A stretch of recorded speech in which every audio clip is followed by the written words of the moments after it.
You're listening to the Uncomfortably Funny podcast with Dave Hodge, Anthony Ennis, and Shay Farrell. So what does uncomfortably funny mean? Say something uncomfortably funny.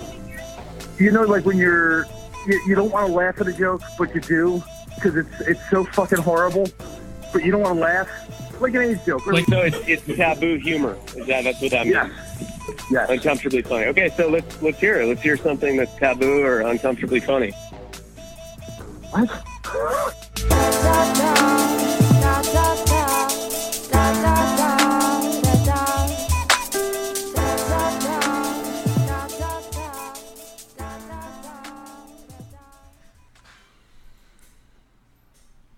All right, episode 85. Nothing's still going right. I love it. Although that's how you know it's comedy. We didn't start on time. All right. The equipment's working good. I'm still eating a pizza. Unlike last week, we were trying to start. Literally, the XSplit shut down on us. Oh, shit. Because there was an update that they never told us about. Oh, yeah. And I'm like, yeah, that's going to be fun. So I had to have somebody, I'm like, dude, I have no idea what this means. Right. And he came and he goes, what the fuck? He's like, yeah, you updated it. Okay, good. Yeah. Yeah, but it's not working. He's like, fuck. He's like, I didn't even know what that thing means. He had to Google, and he's somebody that knows how to work equipment. And right. He had to Google what the specific error was. He's like, I've never even heard of that before. Yeah. He's like, all right, well, it was literally a quick fix. You ever wonder what the fuck people did back in the day, like without the like you could literally ask Google anything now. Like it takes fucking requests and questions, and now I don't know what anybody did. Like college is gonna be like 20 years ago. 10 years. Oh yeah, absolutely. Oh, it's gonna be great. Yeah. People save money. Yeah, that's the only good thing. Yeah, I know. Or they could just not pay their student loans back. Yeah. You ever wonder why people ask you questions? Or wonder why people ask you questions at all anymore? You ever have people going, hey, what was the name of that actress in the movie that did that? And you're like, why the fuck are you asking me? Well, no, we usually I'll do that. And I'll just like talk to my friend Jay. Yeah. Or anybody. It's like because you usually maybe because we're older we think like oh yeah, you still think to work it out in our heads. Yeah. And it's like fuck that. Just go right to the. Yeah, I mean, me and my friends still do it because we didn't come, we were like in between where we didn't have cell phones for a while, and then all of a sudden they were introduced, and they're not like the other generation that came up with all that shit. I'm 33. Okay, I'm technically still a millennial, so yeah. I mean, it's supposed to be like 84 and up as a cutoff date, but my parents still beat the shit out of me, so I feel closer to you guys anyway. That shit changed all the time anyway. So I have no Oh, I know that now. I just read something the other day that said I heard it was 85 before. So yeah. It's always changed. Now it's like something like fucking we're like Zennials or whatever the hell it is now. Like we're like between Generation X and Millennials, and then there's Zennials, and it's like I don't know what. Well, that's because, like you said, you're kind of a millennial, but you still got your ass kicked by your parents. Yeah, exactly. Yeah, I still had that. They saw that Oprah special, and then they stopped, and then that was it. So I was like, oh, all right. It was like My dad stopped hitting me. By the way, you're like yesterday. No, today's his birthday, but he's dead. So I'm sorry. No, it's all right. He died a long time ago. It's my mom's birthday today too. Yeah, I didn't. Yeah, I have a cousin whose birthday. It's like, oh, great! Everybody's birthday today. Yeah. Happy August. Yeah. Usually, like September, October, you get like the mass birthdays, because it's cold in the winter. Oh yeah. Got to stay warm somehow. Right. October baby, I know. Yeah. Oh yeah. I'm a November baby. November 28th. Yeah. Oh wow, I never thought about their keeping warm. That's the only thing I thought. I'm like, I deducted the 9 months. They don't love each other. They just couldn't afford heat. I'm like, why would that have happened? Like, one of the reasons, either my dad was on parole at that time, or they needed to keep warm, or both. Yeah. Oh yeah, that's Good true. chance it was both. I try not to think about it. I think it was immaculate conception. I don't want to ever think about my parents doing anything other than maybe high-fiving. Fair enough. Right. So you've never walked in. That's good. No, God, no. No. That's I'm not Walked scarred. in I'm scarred in different ways. What? We walked in on by them? Not by them, no. By like a college roommate, stuff like that. Like my girlfriend's expected. college roommate. Yeah, exactly. And then we just kept going. Your roommate and her roommate? Not mine, hers. Oh, okay. Yeah. It was like only the third week of college, and then we were just. Even better. Oh yeah, it was great. And that's how you. Third week of college is best because they haven't worked out. Saw my ass. Yet. Yeah, exactly. Yeah, we were just. And she was already drunk anyway. She just kind of walked in. We all kind of acknowledged each other. She got what she needed, and she got out. We just kept going. Sorry, I'll be out of your way. Yeah, exactly. Yeah, I'm just finishing up. Don't worry, I'll be done in a second too. You Yeah, can stay. yeah, exactly. She's like, whoops. I know. Yeah, I'm like, stay anyway. Who cares? We're all young. Yeah, what's gonna happen? Yeah, nothing. Don't be a prude. Where did you go to college? I didn't. Well, I went I went to Brookdale. Okay. But then Come on, Brookdale's Yeah, the local, you know. Oh yeah, absolutely. Well, it was so stupid. It wasn't local for me. I could have gone to OCC for free, and then I wound up going to Brookdale because I thought like. Good about OCC. You never hear anything about a community college. It's basically. Brookdale, I hear good things about. Yeah. Oh well, that's good. Best thing I heard about it, and now I have to take it from the source. It was from a stripper and some guy. Oh. I don't think they use those on the brochure. Free hand jobs at the library. Oh really? Oh yes. Wow. All right. Like if you're in the library and somebody else is there, preferably the opposite sex, if that's your thing. Wow. Maybe if it's the same, if that's your thing. Hand jobs are done there. Wow, that's crazy. I heard if you're lucky, a blowjob. Is it not usually? Is it like a specific section, or you just walk into that library? That's what I asked. So they just go in the back of the library. Yeah. I've never been there, so I couldn't tell you. Wow. I drove by it. That's about it. I worked in a library for like 4 years. The Ocean County Library, I worked there, and there was the only people they were just jerking each other off in the in like the fucking computer rooms. Like we used to have to tell people like all the time, like adults, like full grown. I went to libraries well before we had computer rooms for libraries. Oh, okay. So they were just. I'm a touch older than you. Yeah. With the computer rooms, and we used to have to monitor those rooms or whatever like that, and be like, if you see somebody doing that, just politely. I'm not politely doing shit. I'm fucking telling them to get out. No, you let them finish. Like a gentleman. Like a gentleman. Yeah. Why would you want to stop that? Exactly. Yeah. Usually I don't even want to acknowledge it. Yeah. Well, yeah, exactly. Why do you want? Yeah, exactly. Why do you want to get in the middle of that? Yeah, no, not at all. Unless you're looking to get a gunner afterwards, you don't need to. Right? Yeah, exactly. But as I was saying, high school that was the place to go. Oh, to what? To get a hand job? The public library. Oh, the public library. There was a girl that liked to give blowjobs at the library. Really? Yeah, you guys had it all back then. No, we didn't have any of that shit. We had like this stick. Well, yeah, but she's looking at stuff on Google instead of going to the library. Oh, that's true. So yeah. you're missing out on that. Distracted, just asking Google how to give a blowjob before she could. That would be awesome. Learning like a champ. No, or I know. Just going on Pornhub. Yeah. No, this is how you do it. Yeah. No, this is how the guy really likes you. Do you think? I feel like you didn't go to an actual school because none of that happened when I went to school. Well, it wasn't the school library; it was the public library. Oh, the public library. Oh, okay. I thought you meant okay. That makes sense. Like the seniors were actually, looking at the microfiche. Oh, yeah. Okay. Wow, I'm dating myself. Yeah, I was gonna say microfiche. Jesus Christ, they're gonna have to have like a scroll in the bottom of the podcast to let people know what the hell you're talking about. Yeah. Oh God, not have to Google that shit. What the fuck? I don't know. Microfiche was a weird thing anyway, just to begin with. It was fucking annoying. It needed its own machine. I'm like, it looked cool in the movies when you would watch people like look up microfiche and stuff like that because you were like, oh, they're really doing some research. You know how old of a movie it has to be, though? Yeah. I just saw something recently, and it was a movie from like the 70s. It was Robert Redford. He was working for the CIA. He was getting chased away. And I'm not looking up what it is right now, and I can't remember, and it doesn't matter at this point. Okay. The point is, they were looking up shit on microfiche. I'm like, wow. Right. Yeah. I'm like, well, it is 75, so it makes sense. You had to be dedicated to your job. You really had to. To fucking sit through that shit. Like I wouldn't do it. No case would ever get solved. It'd be like 3 clicks on a microfiche thing, and I'm done. I'm actually jealous of that though. Like I tell my kid all the time, he's in high school. I'm like, you have no idea how lucky you have it right now. Oh yeah. No, you can't just copy and paste because they have the thing to scan that stuff. But it's still so easy to get that. You can copy and paste to get an idea of what you're doing and make your notes that way. Right. And then go into it. I had to sit in a library, get 3 different sources.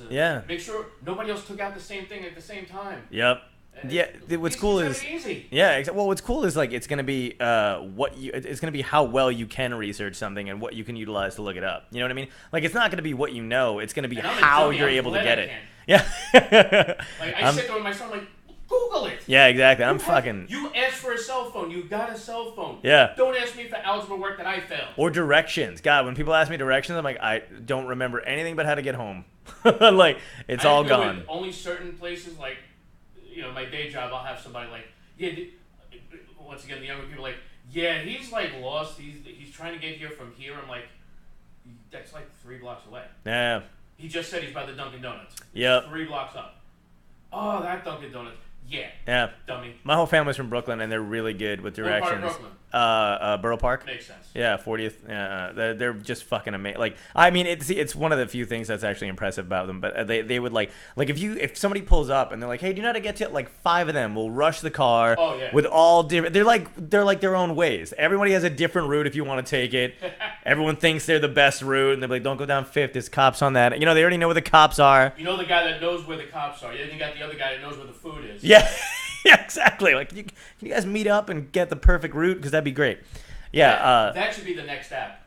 Where the food is? Dude, I know. No, not just that. Like on like a Waze type app, like you know how you could where the cops are sitting. And Yeah. Hazards on the road. Yeah. If you want directions where the good food is. That's what I want to know. Stop. Yeah, I'll go 5 minutes out of my way if Me I too. Get something good to eat. Oh, dude, I know. I wish they would tell you. That's the $1 million app, and I'm giving this away. Yeah. Somebody's gonna make money off it. Yeah, exactly. Not me. There's a Wawa coming up on the right. Like I'd be like, Wawas are in there. Oh, Wawas are in there. That's right. Some of them are in. Wawas are in there. Some McDonald's, not all of them. Yeah. I guess enough people have to go to it for it to count or something. I don't know. You ever go to do that and it tells you there's a like I'll be like I'll look for a Wawa in the area, but it'll also fucking figure out like where the Wawa is back where I live, and I'm like I don't want to know. Like I'll click the first one that pops up. That's the one by my house. Yeah, and then where I am. Yeah, it'll be like 4 days. It'll take you 4 days to get to. Like when I was out west, I was living in California for a while. And it still had Wawas out there. Yeah, I know. It's fucking great, man. And that's like they've never heard. One good thing out of Philly. Oh, I know. That's true. Yeah, man. Whenever I go somewhere and I find out they have a Wawa, I feel like that's a little piece of home.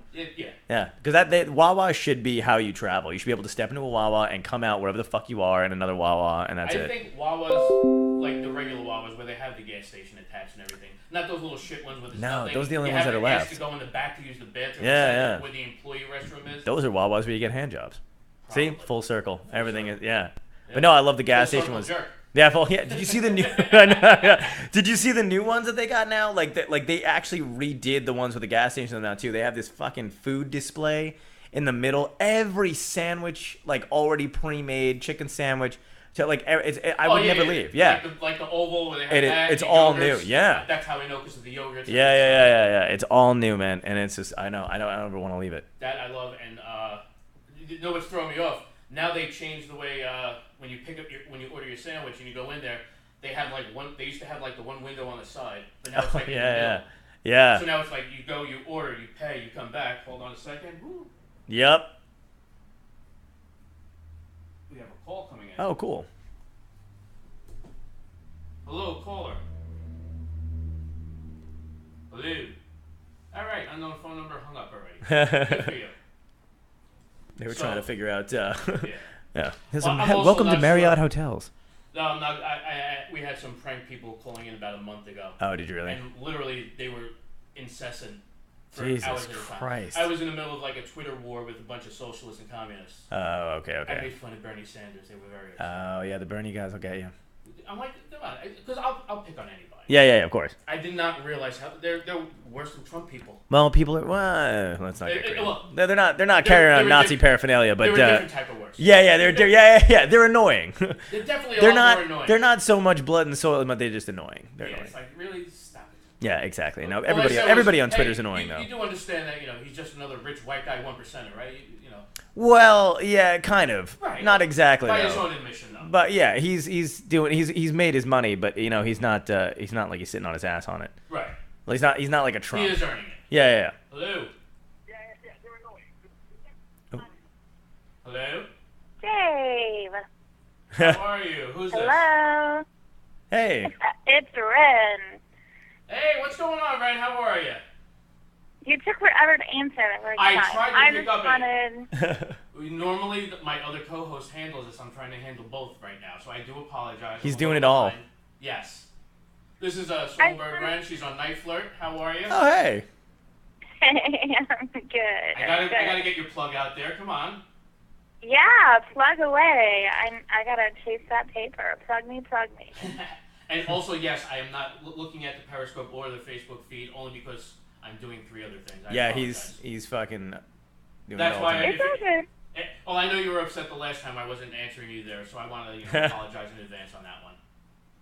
I'm demanding. I just want to let you know that I can't hear you as well as I can hear John. Not that I might not be opposed to just hearing John all the time. Well, he's Thank you. That's very sweet. So you're on Night Flirt? Am I what? You're on the Night Flirt thing? I am. That's fun. Do you have any interesting stories? Or you're not allowed to share? Is it like client confidential client shit that you can't talk about? I have great stories, but they're all like really good ones. I don't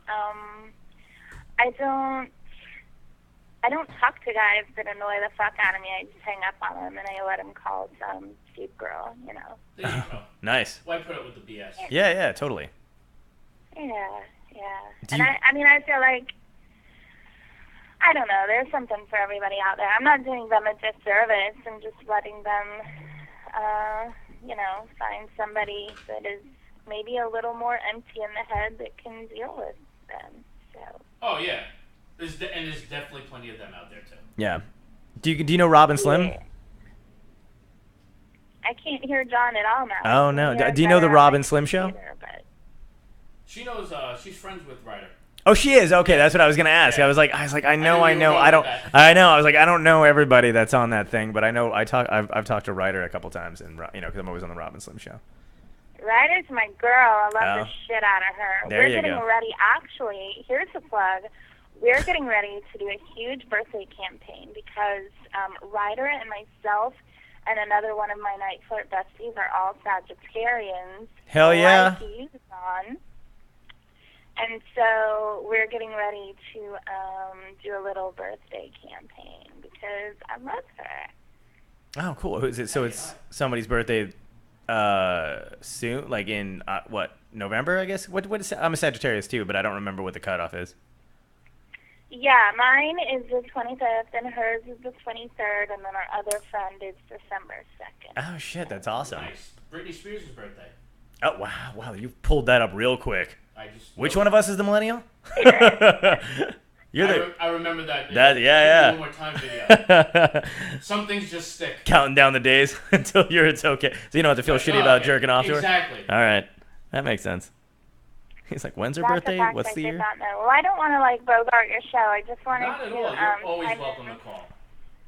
I knew that you weren't paying attention to the Twitter or the Periscope, and I wanted to let you know I was having trouble hearing you. I apologize for that, and I am in the process of getting that fixed. So thank you very much for letting me know. Awesome. Thank you. And I kind of wanted an excuse to talk to John, too, because he's hot, and I've already talked to you before. Oh, hey, thanks. Hey, how you doing, man? Nice to meet you. I would have been here. I know, it's... Except they fucking... I hear you. Somebody else just came in, by the way. I don't know if you can ruin the show today. Hear that. All right, that was... All right, Ryder. No, that's me. I'm super excited. You want, please call yeah, apparently. Yeah, this is good. I'm not Ryder. I'm Ren. I'm sorry, I'm so sorry. I just... You know what it is? We just mentioned her, and now that was the first name that came up. Oh, yeah, that's right. It's just stuck in his head. But it was nice talking to you. Nice meeting you. Senior citizens, we don't remember much. What do we got on the line? Ren. Hey, Ren. Ren. Hi, Ren. Did she hang up? Hi. No, she just got in here. You're just missing me. I'm about to go. I just called in to say hey. Okay, well, I just walked in to say hey. Well, hey. Hey. All right, listen, good talking to you. You have a good night now. Thanks. Later, guys. Later. Bye. Thank you. Alrighty. Bye-bye now. Bye-bye. Bye. Very good. So not the first time, not the last time I had that complaint. Oh, they can't hear you? I think it's the microphones itself. I was talking to Paul about this, and he was like, "Oh yeah, no, it might be those microphones.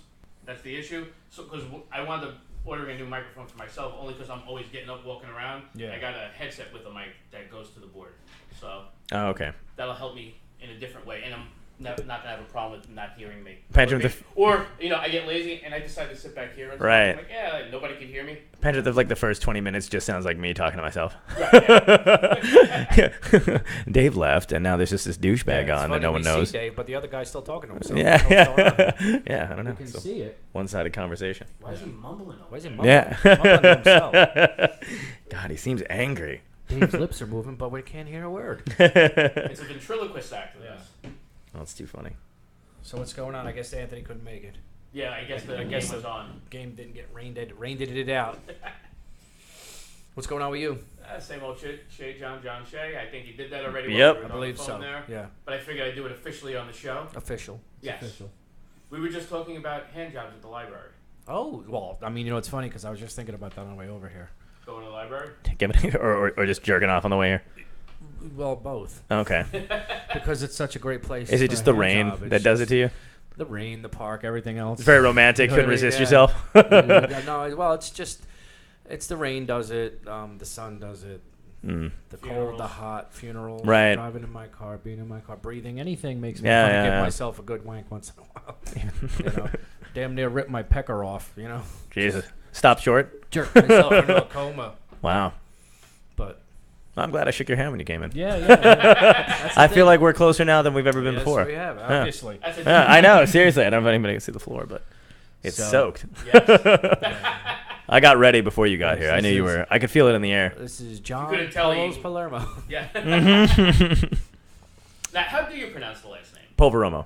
All right. Yeah. That's what I said. It's super Italian. But not a bad one. I'm like, Poveromo. Oh, yeah, you were close. It's fine, man. People put different letters in my fucking name. Like, I'll get mail, and it'll be like Poveromo. And I'm just like, trust me. What happened? My actual last name is Hachnowski. Oh, fuck, dude. Oh, no, it's actually spelled a lot easier than it sounds. Oh, really? Even better. How's it spelled? Hojnowski. Oh, okay. But so many people get it wrong. I just chop it at Hodge. Well, look, it you know how many people get Farrell wrong? Yes. Oh, yeah. Farrell. It's like, it's Farrell. It's one of those things that if somebody just fucking asks you, they'd get it right once, exactly. and that's it. But they're sorry, I got this. I got this. It's easy. Farrell. Yeah. No, it's not Farrell. It's really not. Like, what the so fuck you're not a rapper. It's not like I got a name like John Provolone. Right, exactly. You'll remember the cheese. Yeah, exactly. Yeah, exactly. But how is it? It's Poveromo, yeah. But it's fine. It doesn't, like, I this fucking dude one time at Rascals when it was around, that's how long ago this was like, how do you say your last name? He's like the MC ready to go up. And he like freaked himself out, and then he got up there and he's like, "Ladies and gentlemen, Josh Poveromo," and I was like, "The fuck?" Yeah, like nailed it. Yeah, he got the last name, got my first name. Yeah, so I was like, "Well, that's can't win them all." When I was hosting at, although Josh, you look like a Josh. Yeah, all right. I don't know. Oh, sure, yeah, whatever. He was just freaked out. I was like, "That's hilarious," and it didn't even matter at the time. I was like, "Whatever." I was doing a show. Which Rascals was that? That was the one in Cherry Hill. Okay. Oh wow. Yeah, man, long time the ago. Rare one. Yeah. That was there for like a year maybe. No, that was a long time. That was there. That one was there. Yeah, I think it was longer than. It was towards the end. There was Yeah. There was Montclair. That was the other one. That was And Jersey the City. main one was Jersey City was gone before that though. Yeah. That was the first one to go. On Yeah, Orange. The one in Orange was the original one. Orange, Right? now at TD Bank. Yeah. Yeah. And Ocean was the main one. I had to shut the power off to the one in Orange before they tore it down to make it a bank. Wow. So I go in and I didn't even think there was a whole shitload of VHS tapes. I didn't think I took the Rascals Comedy Club sign that was on the office door. So I had it on my locker and work for like 10 or 15 years. And then when I finally got out of there, when I moved from that location, now it's in my garage. Wow, that's awesome. It's one of the first clubs I started in. It's funny because, that's exactly where I started. Yeah. Oh, that's cool. But I was 19. How old are you? I'm 33. I was 19 when I started though too. Yeah. Yeah. I'm a little. Well, yeah. Stuck with it. Listen, I'm just trying to. Yeah. Oh yeah. No. That's why he has his Asian, and we're going to work. That's why we're sitting in your living room. Right. Exactly. I'm here too. I'm in the living room. I got pizza. Yeah, but when you leave here, are you gonna go do a show? No, not tonight. No, I did. He was on TV earlier today. Yeah, I was on TV earlier today. It was fun. He's a busy man. Yeah, and so Dave, what's up with you? oh no, I'll just play with my phone for a little bit. I'll just jerk off. Is that the central theme of the whole fucking thing tonight? Not necessarily. Okay, good. It's just I thought it was the central theme of life. Oh yeah. Just saying. Well, yeah, but I mean, I feel like the listeners. I started when I was 19, and I did it on and off till I was about 22. Cool. And then I quit for 20 some odd years. Right. And then I got back 4 or 5 years ago. You like it? You like it any better now than you did when you started? I'm doing much better. Oh, that's good. Than I did. Well, yeah, life experience. We know it is a life experience. Yeah. When I was 19 years old, there was no networking. I didn't know about networking as far as comedians go. I just talked to other comedians. And the biggest mistake I made was every week I would go and see these guys get up on stage, and they would say the same thing over and over and over again. Mm-hmm. And I wasn't smart enough to realize, no, this is how you hone that shit. You could say it over and over again until not that it becomes funny, but you work it and tweak it and this and that. Right. And I never wanted to do that. I always wanted when I was 19 for the first year and a half, 2 years, every time I got on stage, I said something new. Yeah. Every time. That's not necessarily it's not a bad thing, but then it's constant all new material. Yeah. So I never gave anything a chance to really work. I got laughs, but I got laughs on stupid shit. Right. But I never honed anything. I was never smart enough to be like, okay, well, that kind of got a laugh, but if I tweak it, next time it'll get a better laugh. Next time, there was no next time. Was it still, and this is going to sound like a dig, and it's not, was it still back in the cusp of that, like, boom? Like, you know what I mean? Like, where you would get the 5 minutes, and then you would... He just... Did you see the fucking dig he threw? No, I didn't. I couldn't believe it. I said, this isn't going to be a dig, you old fossil. I see where the dig comes from. But that was such a cool time to be around when you did the 5 minutes you got on TV, and then that was it. It was late 80s, early 90s. That's cool. Okay. But were they still getting on TV? I started... Oh, you did. And I say this all the time, and people think I throw it out there. I started with Jim Norton. I was going to say, who was in the clubs, Florentine. Oh, okay. All those guys kind of came through. And a lot of them they just stuck with it. Yeah.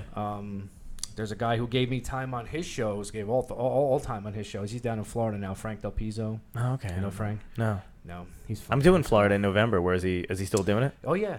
He's down in. I think he's close to the West Coast. I think I'm doing like Punta Gorda and something else. Oh, that's okay. Cool. Yeah. All right, I'll look him up. Yeah, look him up. Tell him I sent you. Punta Gorda. Fort Myers has that club over there too. Oh yeah. There's another. Yeah, I'm doing 2 rooms over there. Is that what you primarily do for a living? Stand up. Yeah, do stand up, and I'll write for other. How the fuck are you?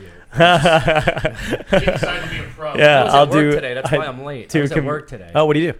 I'm an overhead lineman. Oh, cool. Build and maintain power lines. Oh, dude. He says oh. See, I know. I don't know. I'm not telling jokes for a living. Yeah. No, but that's like, you know what it is. Are you married? No. Then you don't have a girlfriend? Nope. No. See, that's the thing. I fell in love. I got married. I had kids. That's awesome. I got a house, and I don't. No. Right. No. I know, but I don't want to be rude. I want to be like, this is the best. I'm living my best life. I love my kids, but they're older now, and I'm trying to start over. Yeah. The wife is an ex.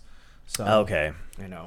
Yeah. No. I mean, I was just talking about the marriage stuff today, and I'm not opposed to it. I get it. People do it. My friends have done it and stuff like that. I just don't like. There was for a while. I thought that was like what I was gonna do. You know what I mean? I had a bunch of girlfriends and I was dating people and stuff like that. And then at some point, I was like, it's gonna be. It got to the point where it was gonna be one or the other. And I know some people can do it and they make it work or whatever. But I wound up moving to LA for a little bit, and you can't do that, like you said, when you have some kind of other time, because it always winds up pulls you one way and one pulls you the other. Here's the thing. Comedy wants you to have nothing else but comedy. Comedy is the harshest mistress there is. Or any type of comedy, music, acting, any type of that shit. You have to go where the work is. Yeah. So, and people who can work it out, but not many. Like you figure somebody like Jay Leno. Yeah. Jay Leno's been married for 40 years. Right. And in the early 80s, throughout most of the 80s, he was Mr. Comedy Club. He toured the country relentlessly. He was never fucking home, but they never had kids. I know. And fast forward, and he's worth about $400 million. Yeah, exactly. But also, I just feel like then too, there was like, I think marriages worked out better anyway because there wasn't.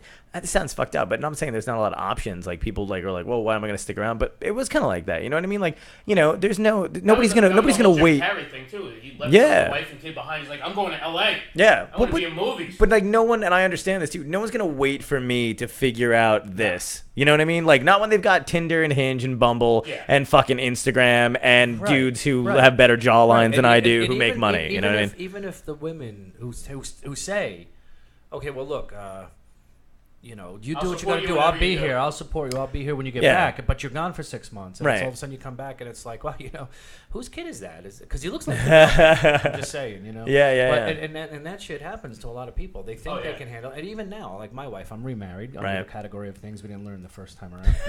No, but actually, no. The difference between this marriage and my last marriage is now I'm happy. Oh, that's great. That's a good thing. It's a big thing. And my wife is supportive. Of me and comedy. That's cool. But to an extent. Right. Because I'm at the point now where I'm busy and I'm turning shows down. Because if I did every show that I was offered or I could get, I'd be on divorce number 2. I hear you. And comedy's not going to be, at my age, comedy can't be a lifestyle. Right. Well, there's also it's a paying hobby is what it is. Yeah. Well, there also comes a point where where you have to decide whether you're going to quit your job too, because Or like, because it was, I had a full-time job for a while when I first started. I had to. Yeah. And then you go from that to, okay, now I can do a part-time job, and you do that for as long as you possibly can. Back. Yeah. And then it's just, but like, I remember Wally Collins. Do you know Wally Collins? Yeah, Wally Collins. Okay. Yeah. I remember I talked to him when I probably doesn't even remember this. When I first started back in the room, and it was one of those things where he said, you are going to be the only one who can make a decision about whether you're going to move up in a club or whether you're going to stop working and just do comedy. Right. And like no one else is going to do it for you. No one else is going to say, hey, Now you can stop doing it. It's got to be so. Same thing with me with the. I was turning down certain things too because you're fucking working, or I couldn't go to an audition because no one wants to cover my shift because no one gives a fuck about my career. Like you know what I mean? They're like if I have to fucking shit exactly, yeah, and I get it. You know what I mean? And then I'm I was young and an asshole too. They don't want you to leave the job. They want you to be just as miserable as they are. Exactly, dude. When I was telling you, when I worked at that library for a while, like everybody, it was like a thing where one of the bullshit fucking rules they had there was that everybody had to work. Every new person had to work every Saturday. But what I would do was save up my time, and then I would never call out sick or whatever the deal was. And then if I had gigs, I would use my Saturdays. They tried to like write me up for like this is such petty bullshit, by the way. I don't know why I'm talking about it, but they would try to write me up, and then I had to like get like somebody. This is my first time doing any of this shit too, because I was like 22 or whatever. But like I had to get somebody from like HR to come and rep me so I wouldn't get fired to sit in a room and then have them basically go like the HR rep was awesome. She's like, when the fuck did they want you to use your time on a Wednesday? Like this is your. But they resented the fact that I was out enjoying, on the road or whatever, doing whatever I got to do, while these old biddies fucking, worked on a Saturday. And I'm like, listen, if I'm that valuable, fucking pay me more. You know what I mean? Like, yeah, like you really think. What were you doing? I was working in the library. I was working downstairs, and I ran the media room or whatever it is, like everything. Like, but I didn't run it. Like they were like, "Hey, do you want to learn how to work the switch? All that shit." And I was like, "Yeah, I'll fucking learn how to do it." And, and that's it. But I checked people's shit out, and I organized. We all had different tasks we had to do. But I wasn't invaluable. But it's kind of hard. It's a hard argument to make to go to your boss and go, "You don't need me, but also pay me because I need this temporarily." See, this is the other, temporarily. And again, no slight or no dig here, but it's one of those things where you could walk to your boss and say, "Look, I can make fucking $8 an hour anywhere, so I need Saturday off." Yeah, you know what I mean? Exactly. If you paid me 12, that's a little harder to get. Maybe I'll take a half a day Saturday. Exactly. But if you're paying me 20, I'd be here Saturday. And it was Saturday, when the economy was shitty enough too, where they would I would have people man, they used to drill this shit into you. That's why I fucking hate jobs. I mean, you hate jobs, but yeah, they do. But I mean, like it's also the people that work at these places that are brainwashed and then try to also indoctrinate you into their bullshit too. Because we would be, it was me and there was like a few kids, I want to say, we were in our 20s or whatever, but who worked there, who were either in college and working at the library or doing whatever. And they would do this game where like if you wanted to have a life, somebody older that would sit down or a boss would sit down and just be like, you're really lucky to have a job. Like if they ever thought about leaving, and you're like, don't fucking swirl that shit. Don't you know what I mean? That shit to me. Yeah. No. You're lucky to have a job. I'm young and can go anywhere else. Yeah, exactly. You're fucking 90 years old. You voted for Lincoln. Yeah. I don't know what the fuck you were thinking about coming here to begin with as a career choice. Yeah, exactly. You know what I mean? And now that's your problem. Yeah, exactly. And I don't like everybody would be happier if you just fucking stayed in your goddamn lane. You know what I mean? Like this is me. This is what I do. I'm not trying. Like I never looked at what anybody else was doing. But I had a meeting. I was there for like 2-3 months, and they bumped me up. Less than that. They bumped me up to. It was like full-time, part-time, whatever. They would just want to give me benefits. They fucking made up a name, and they're like, you don't get benefits.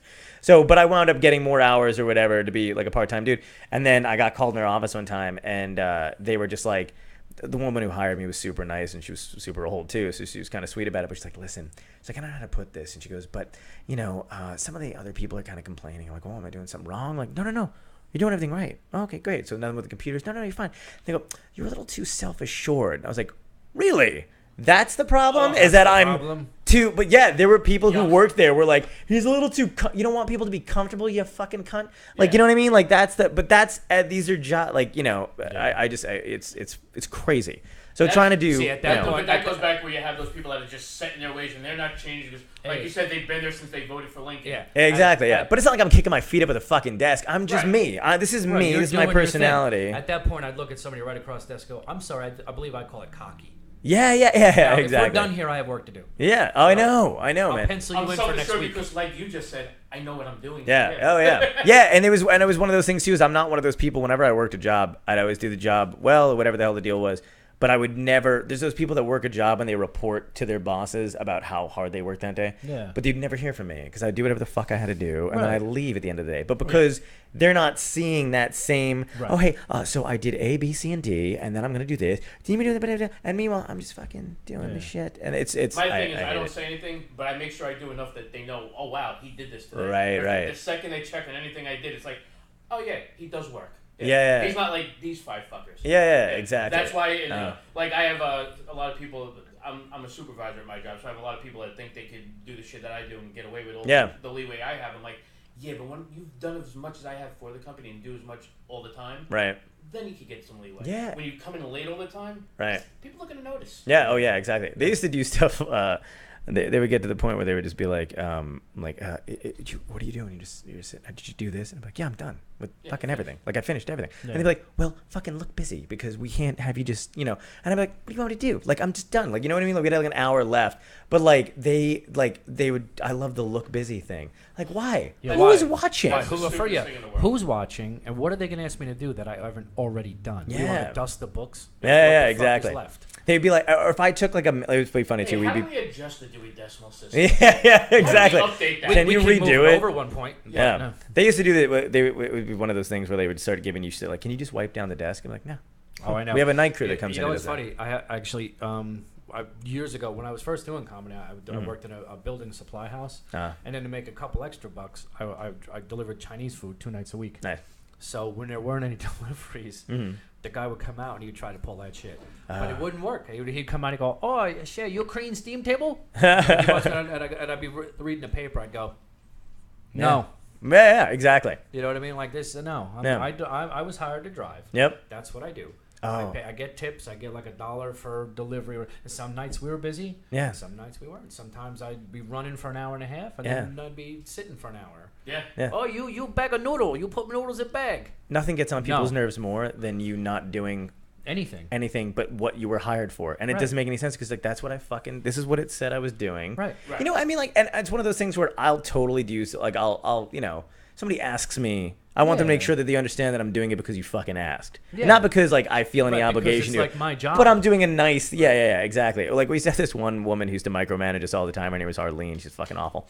But she would come in and stand by a phone that was ringing, and she'd just be like, "John, can you get the phone?" I'd be like, "Arlene, you're right next to it." Yeah.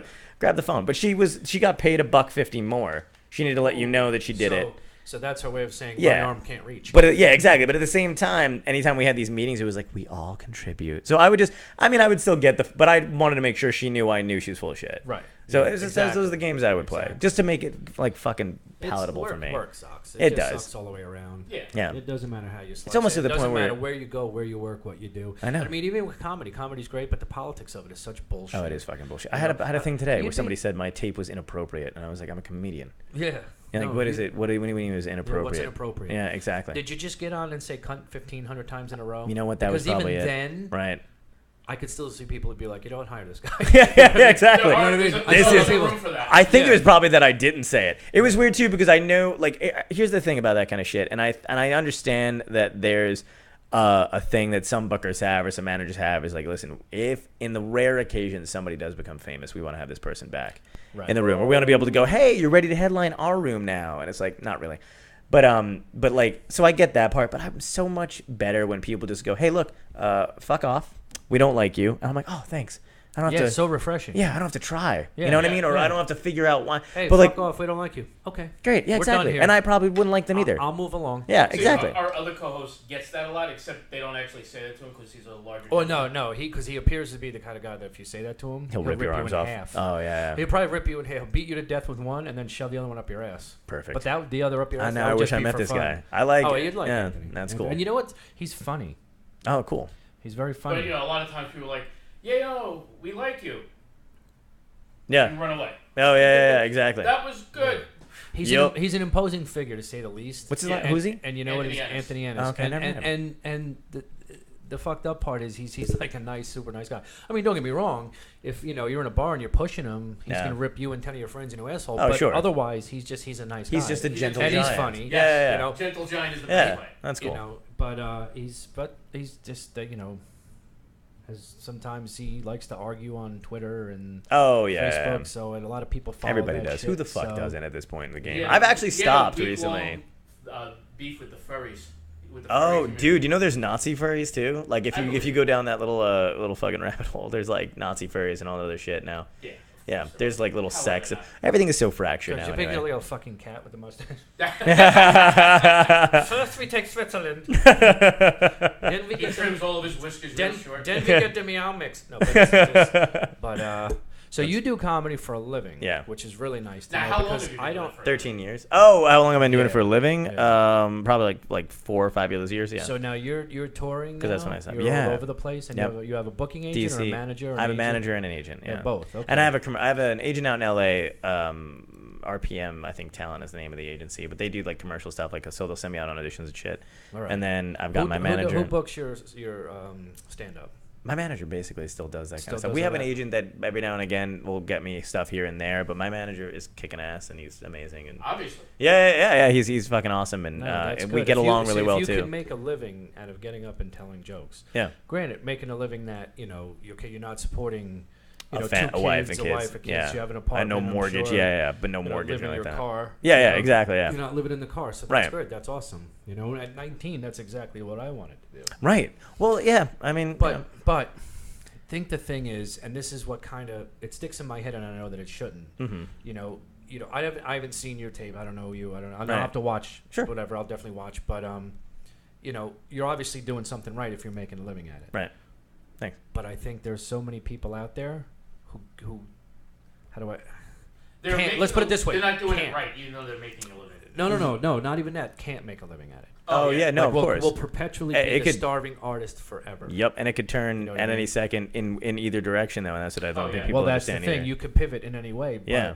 But you're at the point where you can pivot. Some Right. people never get past. Which that. is why, again, like my manager and I always talk about it, but we want to keep the momentum. Yeah. And that's another thing too is So I you think should. you have to have and I think you have to have the right and it takes a while to get it like that too, but the right attitude in terms of just like trying to like figure. I like that no one knew what this wire was, and Well, I then know what it was. and then we're off the air for like the last 15 minutes, and he's like, "The fucked up thing is we never get this right, and yet there's a wire."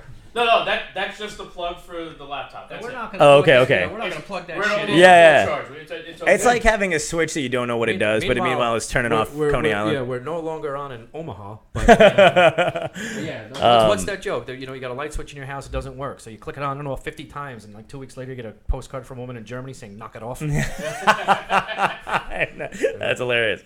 But yeah, no, I was saying you have to have the right kind of almost the attitude where like, look, like I had the audition with NBC, and I knew going into it I'm probably not their type, but you do it, you know what I mean? No, and you on the go for off chance, everything. on the off chance, In your position, you go for how many everything. people were there? 'Cause you're like the second person that I personally know that was there. There were 3 different time slots, so I'm sure. But from in mine, I don't know. It was like 15. Like, you know what I mean? Like, I think there's like almost 15 an hour. So you something had like the that. advantage once again because you had the agent. So you had the specific slots that you had to be. Oh yeah. But I don't think there was anybody waiting outside for this one either. It was a specific Okay. thing. There You had were to. some people that were. Really? Yeah. And what was it for? It was for NBC NBC stand up. Yeah. Oh, really? It was like a Stand-up NBC is what it's stand-up called. NBC. Yeah. Is that's not like the old what's the fucking contest that they had? No, Last Comic Standing. Like comic stand. No, Like, this that is. even I think still this is on? almost. No, I don't think so. I think okay. but I think this is almost like a.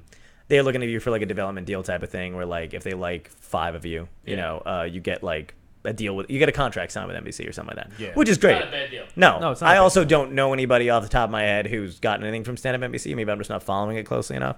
So I'm not. I don't know what Right, the. it's I don't like- know what you the it's stakes like are. It's like the price are right, Right. The price is right. I want a car. No, you didn't pay the taxes. You can have a candy bar. Yeah, You know what I mean? exactly. And a flight. Yeah. You know what I mean? Oh, I don't, man, I I don't know was anybody who ever won big. Yeah. On like a game. You ever see show. Drew? I worked with Drew Carey, and he gets just joy out of doing like part of the show where he talks about. People getting so excited for winning this shit, and then they realize the taxes. Yeah, and he's they have to fucking, pay and all of that shit. Yeah, Oh, it's God. hilarious. One of the just not to get off that subject real quick. Mm-hmm. One of the best, the coolest things I've seen recently was Who Wants to Be a Millionaire? Oh yeah. And the one guy was, and this was I guess a couple years ago. And the one guy made it to the end, and he was at the $1 million question. And he goes, and he says he's got his 3 lifelines left, and the guy's like a fucking genius. Yeah, And he's right. sitting there in the end, and he goes, He looks at the question, goes, "I'd like to phone a friend." Oh. He's like, "Oh, I want to phone a friend. Who do you want? this I want guy. to call my dad." You heard about that guy? Yeah, that He said, guy's I want great. to call my dad. So his father, hello. He goes, "Hi, we got your son on the air. He's about to win $1 million, and but he needs help. So give him help." He goes, "Hey, Dad, it's me. I don't have a question. I just want to let you know I'm just about to win $1 million bucks." He yeah. knew the fucking answer. I remember He when called that his came dad out. To tell him. Yeah. That was so fucking. That was cool. I only That's recently saw that. Yeah. Oh, you did? But- Okay, that's cool. That but, guy's. I don't know what he's doing now, but he seems he's- fucking awesome. Well, he's sweeping floors because he didn't pay the taxes. I was going to say. Exactly. No, yeah, but exactly. but it's I get what you're saying. It's like all these things you do go on and these different things. And like I was saying before, comedy has its own twist of. And I tell people all the time. People ask me all the time. They're like, "Oh, you're a comedian? I was just in Atlantic City last weekend or last week." And they're like, "Oh, yeah, that's great. That's awesome. Blah blah blah blah blah." And I tell them, it's getting on stage and telling jokes, writing, getting all that shit out there. That's 10%. The other 90% is a shit business. And they're like, really? Yeah. And it's like, yeah. They won't hire me in New York because I'm not 23. And even though I can guarantee myself, almost guarantee. Pass. Or Pat, yeah. I can be funnier than just about any 23-year-old out there just because of life experience. Yeah. But I can't put asses It's in the still seats because my friends. There's some clubs in New York that I won't. I mean, I've seen people get into, or they're into, or I've been involved in the club when it started, and then there's new management that shifts hands or whatever the deal is. And I don't care. Like, not that I don't care, but I also I know there's that route to take too. But I always feel like, especially in anything else I've ever done in life too, I kind of just take this other way and then maybe meander back in and out. Like, I'll do the clubs in New York, a couple of them. I'll get on people's shows and stuff like that. And then there's some that I just don't. They don't fucking. Either there's too many of me, you know what I mean, or whatever the deal is. And I don't know for sure. I don't know what the deal is. Maybe somebody's got a gripe, or I've no clue. I just try not to involve myself too much in the politics. In the politics of it, because I'm still, I'm working on. I'm still headlining, so it's great. But I'm working on getting better at doing that kind of shit, while also managing the acting crap, the writing scripts crap, all that other stuff. Like going back out to LA for pilot season. I had a book out last year and stuff. So it's a good time of year to be there anyway. Oh yeah. So yeah. Oh my god. Of course. Why the fuck? January and February? Where do you live? Here or when I go to? I live in LBI. Okay, so you have LBI, but then do you have a place in LA as well? Or I did, and I don't anymore. But I just do the Airbnb thing. I did when I lived. Obviously, when I lived there, I had an apartment, but now I go in. I was bouncing around. I was in Studio City, and then I found a place in. Oh my god! Wait, I can't believe I can't remember this. Where was the town that? Where Karen Carpenter lived and died. Born, lived, died. God. It was Downey, California. Okay. Yeah. I don't know why that's a random fact that I have for no reason. Kind of like me knowing December 2nd. Yeah, exactly. I lived there, and it was super cheap, and it was nice, and then I was right by the 405, like the highway and shit, so it was awesome, good. But I lived in Studio City for a while, and it was fucking expensive shit. Yeah. And then, but now when I go out there, there's an Airbnb in Encino, and it's fucking awesome. It's right, perfect area, all that other shit. So now I need to find out where that is next time I go out there. Dude, yeah, if you do, dude, I'll fucking tell you where it is, because I was like, this is a great. Comedians would love this place. Yeah. Yeah, and it's on the side of a house. It's a private, which it's hard to find a private that's a decent rate. Yeah. I thought I was like, this is gonna be a fucking shit show, because there's no way it's this good. And this one woman tried to fucking scam me at one point. I met her in this really ritzy area, by the way. She's like, I have 5 different homes in Darling and blah, blah, blah. She's fucking British or whatever. She's like 90. So she was like, but she's one of those people that's like, oh, you're a comedian, you have to call me. She called me. I gave her my card and my number's on it. She called me the next day because she knew I had an audition with ABC or something like that. Nice. She wanted to know, which was nice. But also, she was like, hello, how did the audition go? And I was like, who is this? Because I just didn't expect it. And then, so I was like, okay, cool. So, but a year later, I'm like, I'm going back out there. You know what? I'll hit her up. Because she said to call her. She's got the hookup or whatever. There's no hookup. She didn't give a shit that I was on a budget or anything like that either. And then she had the hookup. She just wanted you to come by. She wanted me to, And then she goes, well, I don't understand why you can't get the studio to pay for this. And I was like, there's no studio. Yeah. I'm going out there to hopefully get involved with. It's such a weird. And then she was like, well, I just wish you had the money. I'm like, I wish I had the money. What are we wishing for right now? Who are you? She's on her fucking yacht. Yeah. That's one of those misconceptions, though, for the business itself. Oh yeah. They're like, so there's no studio behind it. What do you mean you don't have a development deal? Or what do you mean this doesn't happen? Yeah. People think you get paid for TV. You must get $500 every time you go up for 10 minutes. I just don't understand why you can't get the studio to pay for it. Yeah. I just don't understand why you can't let me stay for free. Yeah, exactly. It's the same thing. Exactly. They both don't exist. Yeah. But no, it's a tough business, and you have to be able to move. You have to be able to, you have. There's a couple things that I had grown used to by now, like eating and living indoors. So there's little shit like that. You know what I mean? But when I was out in LA, man, I slept on an air mattress. That was fun. I slept in my car for 2 nights because the first time I moved out there, there was this person I was supposed to live with. Long story short, she bailed, took my security deposit. So 2 days in my car. That was fun, and then bounced around or whatever. Somebody you knew or. Not well, friend like a friend that we met a couple times, but seemed decent enough, and yada yada, and it didn't work out. But then I slept on an air mattress forever because I was like, I'm not buying a bed. You know what I mean? I don't know what's going to happen. It is, yeah, exactly. When you have just a box spring alone, I don't want that shit on my back. You know? So I bought one of those dumb air mats. I slept on that. I had a very small room and all of this shit, and it was like the middle of the fucking heat wave. So that was exciting. 9 degrees, no air conditioning. So I slept in like plastic air mattress. Yeah, and exactly. They be basically stuck to you. Yeah. It's a lot of fabric on your back. The couches in an Italian family. Yeah. No, but it just you did what you had to do to get to where you are and to move further. Right. And some people aren't willing to do it. And like I said before, some people are willing to do that aspect of it, but then they get on stage and they're just horrible. Yeah, like you couldn't make it as a comedian if you had $1 billion to live on. Right. And they don't have the time to practice either. They just want it now. Right, they want it now. And I know somebody specifically who has the time to practice but doesn't. And like who's that? I'm not going to mention a name right now. No. I'll say it later. Schultz is somebody I know. Yes. Is it you? I mean, besides the obvious.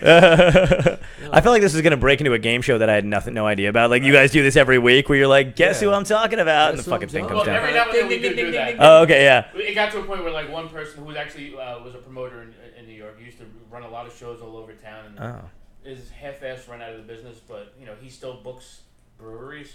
Oh, okay. And I'm like, yeah, that's a good thing. Yeah. You know what?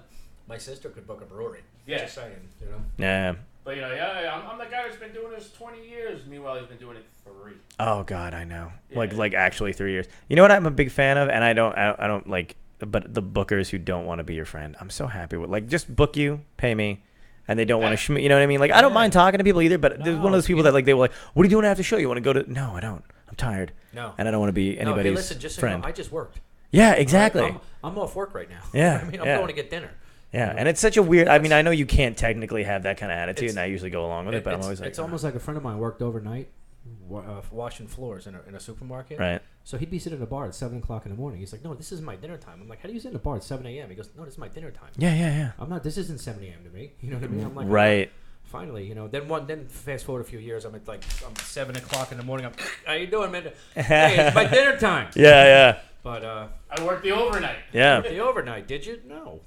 That's another thing, man. When I'm sure you guys know too that when you're doing stand up, no one understands your schedule. So like, oh yeah, because I'll usually I'm out all night or whatever, and then I'll sleep till 11. I'm still getting maybe 6 hours. You know what I mean? 6 hours. But because you slept till whatever time, people are like, oh, you're relaxing. No, I'm not relaxing. I'm not fucking exhausted still. Oh, you get to sleep until noon. I know. But but I'm up till 5 a.m. Yeah, exactly. Oh, by the way, when I leave here, I have to drive 150 miles to the next show. Yeah, exactly. Now, do you have I guess, do you when it comes, do you have to steal bookers yourself, even though you have an agent or a manager per se? Or do they do it for you? So he'll do that stuff most of the time. Like he'll book me places and he'll deal with them and stuff like that, which is always great. But I have also my relationship. Like I've been with him for like 4 years now, maybe 4 or 5 or something like that. Bill? Yeah, Bill. Yeah, Right. and it's been great. But I still have relationships. I was doing it. You know how it is. You do it yourself for years. Yeah, for years. So I still have all my relationships too, and I have no problem emailing people and calling people out. And sometimes we'll tag team and just be like, "Hey, I'm going to be in this area." Yeah, exactly. I'll take this half for you, whatever. I just did that down in Myrtle Beach. Yeah. Well, what do you call it? Oh yeah, Comedy nice. Cabana. Oh, dude, that's what I was just trying to talk to. Roger Paul. Yeah. Okay. You know Roger. Yes. Okay, I was gonna say I was talking to him about getting because I've never been to the Comedy Cabana. I've never been in it. Great room. Yeah, is it? Great room. I've heard of like. They do it a week, right? They still do a week or no? Week of shows? I did one night. You can do. She told me to come back. She gave me 4 nights. Oh, so, okay. So that's cool. But you can this do. This goes back to his like, but I can. Yeah, no, you don't understand. I'm here on vacation. Right. I'm on like a family vacation. That's cool. Yeah. So that's what I'm doing is I'm sneaking shit in. Yeah, that's great. I mean? No, that's perfect. I got booked for the one night. They liked it a lot. They said, "Come back. We'll get you 4 nights." Blah blah blah. Basil was the headliner. Oh, I've more seen him in years, but yeah, I know who he is. Basil. I met Basil at Rascals fucking 30 years ago. He looks the same, just older. I tell you, fucking funny. Oh yeah. He talks an hour and 20 minutes, just fucking nonstop laughter. Yeah, there's guys like that are still. God, Billy Guerin I saw recently again, or in the newspaper. But you remember Billy Guerin? You know? No. I heard the name. I just don't. He's another guy who's just got a fucking great act. Like he's solid. Like he's been around forever. Same thing. You know Greg Morton? I don't know him personally, but I know who he is. Yeah, Black guy who does the voices. Yep. I worked with him 25 years ago. He was going to be at the Comedy Cabana 3 weeks after I was there. I was down there for July 4th. Yeah, he was. I think I did. I don't think I did. I know I did. There's a comedy club. There's still in Florida, really rich area. Like Boca Raton, no, Delray Beach, somewhere in that area. So it's Marco Island. Is that what it is? Oh yeah, Okay, Yeah, it's Marco Island. So they have a comedy club out there. I can't think of what it's called. It's like Catch of the something Shore, whatever the fuck it is. And he was there, I think, the night before, and I just heard nothing but good stuff. Oh about yeah, it. Like he phenomenal. does this. He does. If you get the chance to work with him or catch his act, do it, because I was still a nobody, like today, but I was a real big nobody back then. And I worked with him, and he was just phenomenal. He does this whole thing where he does like a Star Wars. He'll sum up Star Wars in like a 5-minute bit, but he'll do like Chewie, it's like impressions, but of it's in Jabba the Hutt, and then I remember he used to end his show, and I heard he still does with this whole. He has a tape that plays like 20 songs. Oh, nice. And it jumps from Prince to the Stones or this, and he quick changes into like a wig and some and he'll dance around the stage. So he's like Angel. Yeah, sort of like that. But Angel Salad. Really good. Oh, I have not seen him. Angel I haven't seen or met him. I see that he's here and there once in a while. That's like cool. I said, I was gonna say when I was down to Comedy Cabana, I see a poster of him on the wall. Oh, 3 weeks from now. I'd like to. I'm like, God, he's. I'd love to work with him. Yeah, great, funny guy, great guy too. Yeah, funny angel story. So he has like he always used to have a habit of like disappearing or something like that. Okay, great. So I never experienced it. I worked with him open for him like a bunch of times or whatever, but it was at Bananas. So and I'm one of my favorite clubs and all this stuff. So I'm on stage and I've got about like 5 minutes left. I'm like wrapping up as a feature or whatever. And Denise, or manager Bananas? No. Okay. So Denise is managing. She comes out. And she comes like close to the stage so I can see her out of the corner of my eye, and I'm still doing my shit. And she goes and she makes like this move. Right? Keep it going. Right. Well, no, okay. Wait. Or is that wrap it up? That's wrap it up. She thought it was good. So she's doing like this. I made that mistake once. I'm like, oh, okay. I'm like, hey, listen, guys, just a heads up. Like, you guys ready for your headliner? And I look over to Denise, and she's doing it harder and like faster, doing the same motion again. And I was like, all right, Jesus Christ, I'll get off the stage. And she's like, no. And then she remembered what it was. She's like, this. And I was like, what do you want me to do? She's like, keep going. And I was like, okay. And the audience is eating it, but they couldn't find him. So it was hilarious. But like I'm like almost getting off the stage. It's like, no. Yeah. Whatever this you is. Understand? No one's coming up. Yeah. But yeah. It's like, no one's coming up. Just keep going. I was like, oh, all right. See, that's the thing. When you said Banana, I thought you were going to tell a different story. I forget. It was Paul Veneer, who talks very highly of you. Oh, great. Oh, that's he's a great guy. He is. He was talking about one time he was with Angel. I forget who was at the show that night at Bananas. Mm-hmm. And he's like, Levy was there. Okay. Oh. And he goes, he starts talking to, I forget who it was. It was Roger Paul. And he's like, so what time do I need to be here tomorrow? He goes, well, you don't need to be here. You're supposed to be in Poughkeepsie, and that's tonight. Oh, shit. That's hilarious. Oh, my God. That's too fucking funny. I just found out that the one story that he tells is actually like a real fucked up true story about how he got to the country. Oh, yeah. With the bicycle. Yeah. Because he always laughs when he tells the stories, and, he's usually a little fucked up. So I'm like, I always just thought it was just a funny story he would tell about going to get his tire fixed. Right. Next thing he's in Miami. He's like, it's a long way to go get a tire fixed. He's so nice. He's a super nice dude. I picked him up, one time from the whatever the bus station was. They needed me to go get him, so I went to go get him. I do that. That's where he was sleeping. Yeah. Yeah, right. Exactly. That's the last place they left him last time he was at Bananas, and So I picked him up or whatever, and he's kind of got a cold and stuff. So we're talking all the way back. We're having a good time. Yada yada. And at the end of the night, I was like, if you need me to drive you, whatever. But he had friends that came or whatever, and then. They got a limo, whatever the deal was for him, and I don't know where they were going, but it was one of those things where he was like, hey, do you want to come?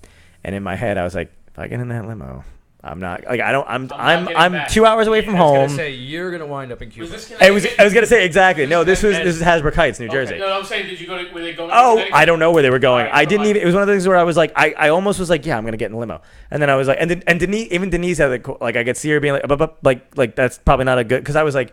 I'm gonna leave my car at this hotel. I don't know where they're going. I'm never gonna come back. Well, it's a little reminds me a little bit of when we went to see Ron White. Yes. And Ron White lets us on the tour bus.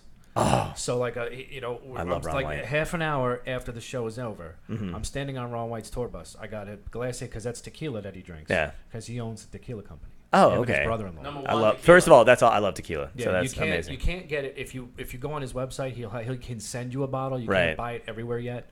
Oh, but fantastic. So my wife and I go to the show. We're on. We're on his bus. I got a tequila in one hand, a beer in the other, and he's Right. rolling a joint for everyone to smoke. So we're on the bus, we're hanging out, we're partying, everything's going good. So this girl follows us on, and she looked a tad bit like Kim Kardashian, Right. you know, in all the good ways. Yeah. And she was wearing this low-cut thing. And now my nickname for Ron White is Honest Ron. Oh, God. Because she said, oh, my God, my friend is a big fan of yours, and he's never going to believe I was here. Can I get a picture? And he goes, oh, absolutely. And I'm telling you, he goes, absolutely. Mm-hmm. Man, you got phenomenal tits. And now I can't wait to someday see this picture. 'Cause Right. I know exactly what he said seconds before that picture was taken. That's hilarious. Wow, you've got phenomenal Yeah. tits. He just goes, smiles right in the camera. And so then- she says to him, but we're sitting there, we're having fun. She says to him, well, look, you know, now that you're in New Jersey, and he had a show the next day in Easton, Pennsylvania. Oh, wow. So now that you're in New Jersey, you really got to go to a beach bar. Donovan's was destroyed by the storm, but it just reopened in Seabright. Okay. So it's only about 4 miles from here.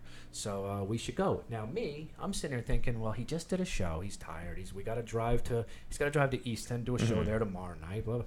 Not Ron White. Ron White's something. Okay, let's go. I turned right to my wife and said, we have to get off this bus right now. Right. You and I are going to wake up on a park bench in Easton with a fucking stamp on my eye. You're not going to have a blouse on. You know what I mean? It's like, we got to get off this bus now. Yeah. And we did. We left. We got our car. And Yeah. we said, well, we'll meet them at Donovan's. Oh, that's a good idea. Instead of taking it. I know. Dude, but I'm like that with like, I don't mind, like, I'll get fucked up, whatever. It's one of those weird things where like, I don't like being without my car. And I know that's terrible, I don't too. like being trapped anywhere. Yeah, me neither. Like and I have to have my... That's why like my friends would be like, I know you're drinking. Why are you taking your car? Why am I taking my car? Because I'll sober up eventually. Yeah. And I'll fucking get my But car. have Or my I'll sleep in my car. Sleep in my car. Yes, I'll exactly. put the keys on the floor, Cora on the back seat. But There's only one time... I'm sure we've all driven like a little blackout or drunk or whatever, but I accidentally mistook. So here's the thing: I get hungry and I want to fucking leave. Like that's it. I'll get drunk. I don't get belligerent. I get like really happy drunk, having a good time, and then there's a moment of the night where I'm like, I need food. Yeah, I need food. I need it now, and I get the fuck out of here. But we were at some weird. I don't know where we were, but I had driven there or whatever, and then I was like meeting people because also you're on the road a lot anyway. So you got if I'm going to a friend's party or something like that, I'm coming from somewhere, making it, staying out later. So I'm there or whatever, and I thought I saw a Chick-fil-A. I mistook a Wendy's for a Chick-fil-A, and it was only like diagonally or whatever. So I just got in my car and I went over there or whatever. But I had a conversation with the dude at the window. I don't know how long this lasted, but I demanded waffle fries, and he was like, "We don't." And he was really nice about it but he didn't understand. Like I was like, "Hey, can I just get a number 6 and a large order of waffle fries?" And he's like, "Yeah." And then he comes back and he's like, "Oh, we don't have waffle fries." And I was like, "I don't understand. Did you run out?" And he was like, "No, I don't. I just don't think we have them." And I was like, "Well, then we get the waffle machine and just put the potatoes in them." Yeah. Like I was like trying to reason with, and I could hear it, and then I could hear him laughing and whatever. So then I get like my food and I look at the bag and I realize it's Wendy's, and I just started crying. I was like crying, laughing, eating this dumb food and like sobering up in my car. Yeah. That was it. I see. I would have had to go around. Back and go around again and go, sorry, dude. I went. It was funny. We were staying at a friend's house, like in the area or whatever, and I went back the next day and I was like, there was a dude here that I want to thank him because he was awesome. Yeah. He was not a dick about it. He was like, he talked to me and was just like, listen, I'm really sorry. We have regular. You want? How long ago was this? So this is like 4 or 5 years ago. So there's still a good chance you could have videoed this whole thing. Oh, true. Yeah, I have no clue. To end the Ron White story. Oh yeah.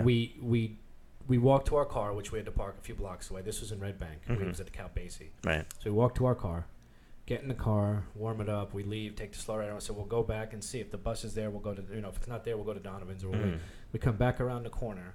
So it's probably about 20, 25 minutes later. Right. The sides are still out. The curtains are still drawn. My wife goes, he's getting a blowjob from the car. Let's just leave it at that. I'm like, we had a great night. Right. Yeah. You don't want to be the dude who's like, hey, we're leaving. Ron, you come in. Yeah. Ron, no, I mean that way. Right. Yeah. Hey, we're get away. That's pretty cool. But he seems like just a great. He's another guy who seems like such a cool fucking dude. You know what it is? I can't smoke because of my job. Mm-hmm. I have mandatory drug testing. Oh wow, that fucking blows. So he's like rolling a joint until they make it legal. And I said, I can. Well, like we have to figure that one out. Right. I said, I can't smoke because I have mandatory drug testing at work. He's like, what do you do? I said, well, I'm an overhead lineman. I build and maintain overhead power lines. He goes, you're not doing it tonight, are you? Like, okay, let's reason with it. You obviously heard his Dr. Phil story. Dude, that was fucking hilarious. With that story. It's a 15-minute closure. It's great. Yeah, it's brilliant. And then I was making the joke the same night because his thing is, fucking Dr. Phil asked you to party on the yacht. The answer is fuck yeah. Yeah, exactly. So my thing was, Ron White asked you to get on the tour bus. Your answer is fuck yeah. Hell yeah. Yep. Yeah, no, that story is so good. I could listen to him talk about. Did you see the Green Room episode he was on with him? It was him, Kathleen, because Kathleen Madigan and he are close friends, and so Lewis Black. So they're all three of them. I like her too. She's phenomenal too. She's hilarious. And I have tickets to Lewis Black on the 20. It's funny because that's the show that Carlos said, "Can you want to co-host over here?" And I said, "Yeah, okay, yeah, definitely." For John Peasy. Yeah. And I said, "Yeah, okay, I'll do that. Definitely. Put me down. It's 10 minutes from my house." Right. And that's when he tried to cut me out on money, but. Always. Yeah. So again, the politics. Right. Exactly. But then the next night I was out with a friend of mine, and I said, "Oh, you got to come to the show. It's close by." Because again, my friends can't come to the city. They can't come to. I got shows coming up in Barnegat and Tom's River, and they won't even go 40 minutes away. Atlantic City, it's like for Atlantic City, you might as well fly to Vegas. Yeah. But this is right around the corner. It's right here in Hazlitt, and I'm hosting. John Peasy's headlining. It's going to be a great night. And he goes, "Hold on, let me check." He goes, "I got Lewis Black tickets that night." And so do you, because he bought them months ago, and I was like, fuck. Oh. So I called Carlo, and I was like, I can't do it. Damn. And technically, I'd rather do a show than see a show. Yeah, but But I bought tickets, and my wife is. But you already bought the tickets. So. I'll fucking get rid of the ticket. I don't care about that. But my wife's like, what do you like? I can't do that to her. Yeah, and that's why, I said, here's a great example. This past weekend, I was in Atlantic City. Saturday night. My in-laws live in South Carolina. They flew up, and they're at the Tropicana. Right now, there's no show at the Tropicana on the weekends. Right. So I was there Wednesday night at the Tropicana. So Matt says, "Come on down to Caesars Saturday night."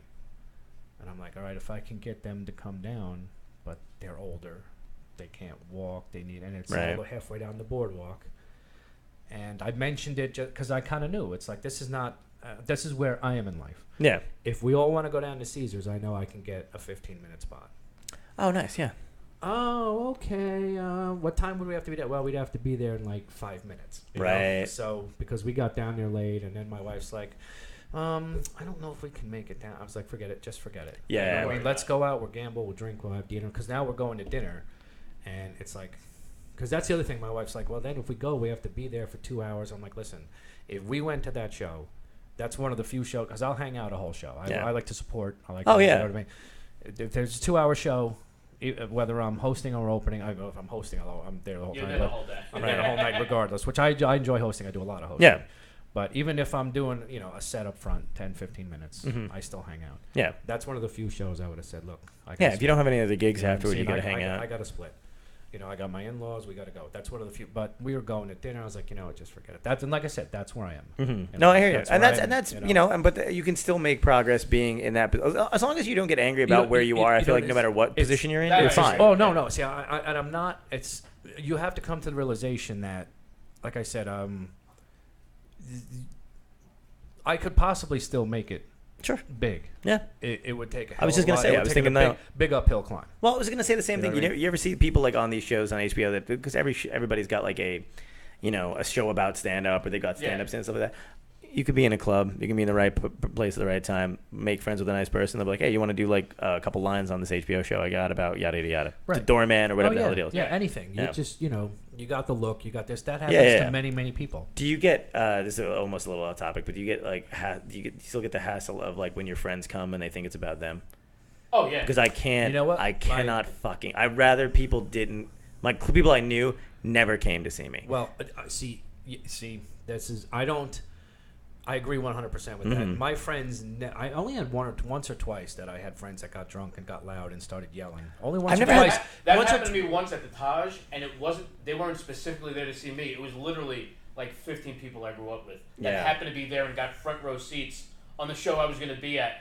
And I was like, look, I had people here. Yeah. And all of a sudden, they were the ones that got in a fight and got tossed out. I'm like, good thing I didn't say anything before. Right. I don't have people here. I've never had that happen, but I have had people drive me. Like, I don't fucking want to hear what you're doing, and especially if it's like an hour before the show. Like, I recently, I was going to New York, I was doing Gotham or whatever, and then somebody was like my friend, like they couldn't make it or whatever. I don't care. You know what I mean? I'm very appreciative if you're gonna come and support. That's great. You want to hang out afterward, get something to eat. I'll always do that kind of stuff too. So I'm gonna be there, but. I'm like, now I'm fucking part of this group text, and I've already got on my mind what I got to do, and I got to drive there, and I got to fucking get my own shit situated.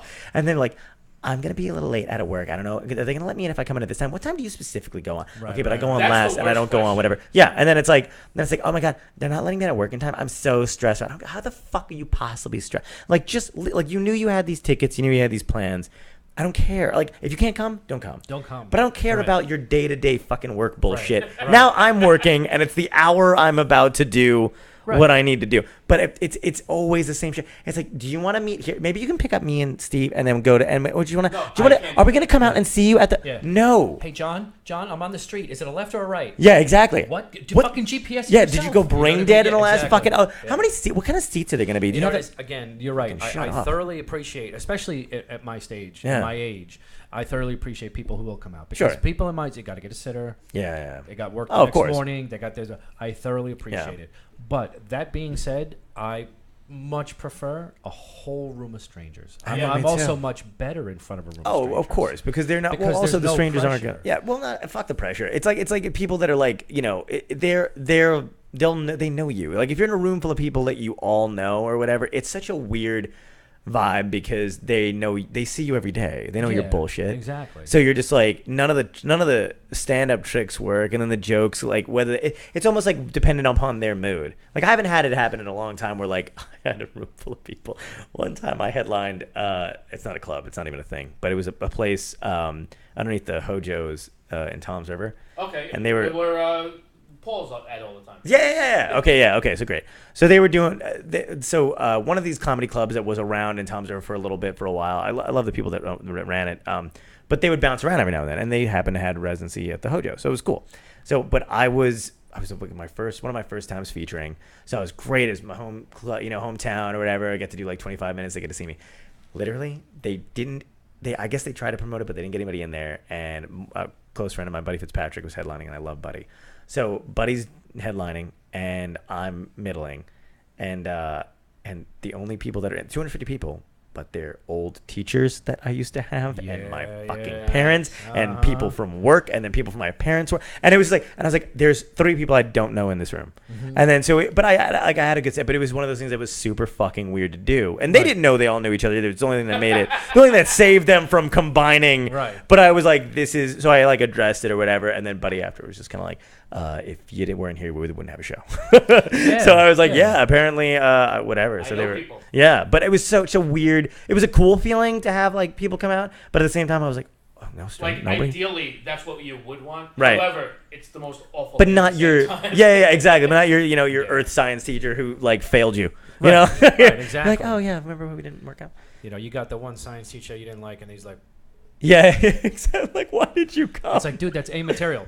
Yeah, exactly. You still get an F. Yeah, I'm gonna leave now. exactly. I'm Helen, like, I'll be oh. in the car. yeah, You know, Yeah, but you paid me to be here tonight, so there. oh yeah, that's a good Yeah, feeling. you Like, failed me, but you know what it just is? paid me to be here tonight, so thank you. Yeah, I did a show a few weeks ago in Asbury Park.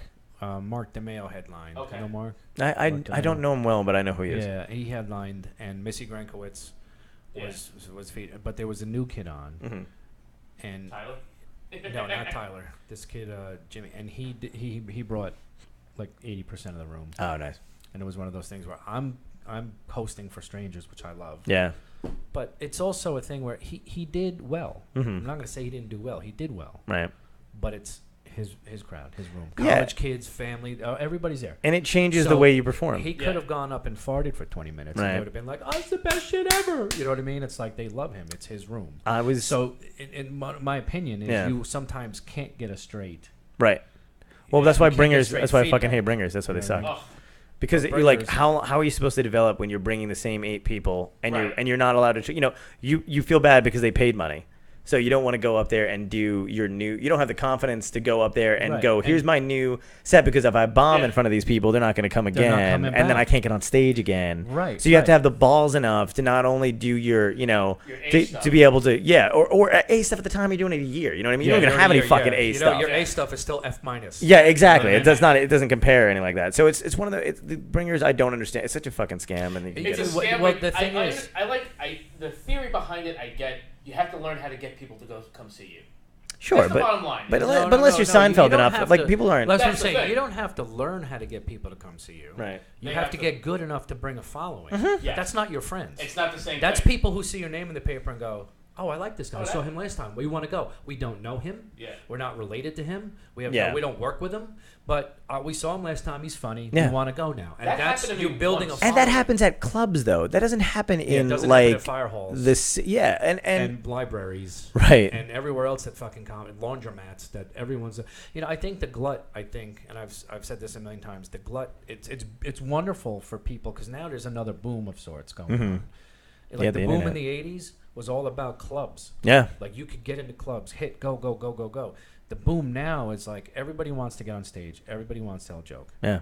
And they can. Right. Because there's fucking comedy to dry cleaner. You know what I mean? Oh, yeah. It's like it's almost the glut is driving people. But you know what's cool about that, too? The comedy, the dry cleaner thing? Have you read Steve Martin's book? Yeah. Born Standing Up or whatever? Standing Up. Yeah. I love, but it almost came full circle again where it was like when he was starting, there were no comedy clubs. So he would do his act everywhere. Yeah. So it was kind of cool to see that, like, like before there were the comedy clubs and when he was just traveling on a road, basically a door-to-door salesman of comedy. You know what I mean? Of like whatever. Yeah. But there was the same thing. Like, I don't know if he's a laundromat, but it was the same kind of thing where like, oh, you got a room, you got some seats, you got a venue. I want to do bigger rooms, but I'm going to start out in this fucking small shitty room and stuff. So it almost came, full circle to an extent. But I can't fucking stand doing those rooms either. And then he would ask, how many out there today? Oh, 2,500. Oh, Jesus, that's 30. And then like 3 months later, how many out there today? 5,000. Oh, Jesus, that's pretty big. Yeah. And then 10 months later, how many out there? It's like 15,000. Like he was the first to go out, and then he quit. I know. He's like, I'm finishing out this contract and I'm done. Fucking amazing, though. But you know what I noticed about all the biographies that I've read on comedians, and I just read one recently too that's the same thing. They gloss over the work. They gloss over the work in a sense where it's like, all right, so I did 2 open mics. Then I started touring, and it's like, whoa. So wait a minute. How did you go from open mics to touring in like 2 pages? You know what I mean? The only person I heard like actually get into it like that, it wasn't a biography, it was an interview where George Carlin was talking about how he rented an office about a half a mile from where his apartment was in Manhattan, and actually punched himself in and out, had a time clock put in. So he made sure he put in the actual work so he could treat it like a real job. I'm trying to do that now. That was not the office thing, but like just the almost like making sure I like these hours I'm doing this. Schedule that. And also scheduling time for different things and not just the stand up too. Because now it's like you have to manage your fucking. I fucking hate the social media thing too. Yeah. But you got to like do that kind of shit where I'm like, all right, I want to. I try. I know. I try. It is. It's a fucking pain in the ass. It's just like they didn't have social media back then. Right. And then Seinfeld, he treated it like a job. Yeah. He'd get up, take a shower, sit down for 4 hours, just write anything that came to mind, and then get up and have lunch and go back for 4 more hours and almost like punch out. He did that was his way of doing it. Yeah. You ever realize that you ever go to do something like that, or you finally put yourself in the position to do something like that, and it fucking works? And you're like, why don't I do this more often? It's like you're always like, for me anyway, it's always like battling your own head to be like, just fucking sit down, because I'll sit down, it's not gonna work, I'm gonna just do this anyway, I've got 5 other things I want to do, I'm gonna do this and this and that, and then if you're like, you can actually look at something and fucking figure it out. It's like Nike, just do it. Exactly. But if it were that easy, we'd all be there.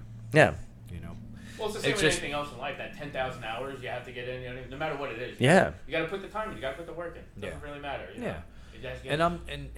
And that's where we are now. Like I said, I got a whole shitload of shows coming up, and Good. I'm reaching out, and people are reaching back, and but I'll talk to you about it. I got something I might be running in Tom's River, believe it. Like I got some friends or whatever that want to run a room, so I'm running a room. Let me know. Yeah, I'll let you guys know. Absolutely. Yeah, definitely. It's nice to have stuff that's local. Yeah, no. Speaking of that though, with Dice, I forget who was telling me the other day how what he was doing when he first moved to LA. Because now a lot of people destroyed didn't want him there. So what he was doing, he would go up and go to a movie theater and go to the early show, get the ticket, and then right before the show started, once it got packed in the room, he would do like 10-15 minutes up front. That's fucking in front hysterical. Of the theater. Yeah. Just to be in have everybody's face. Audience, right.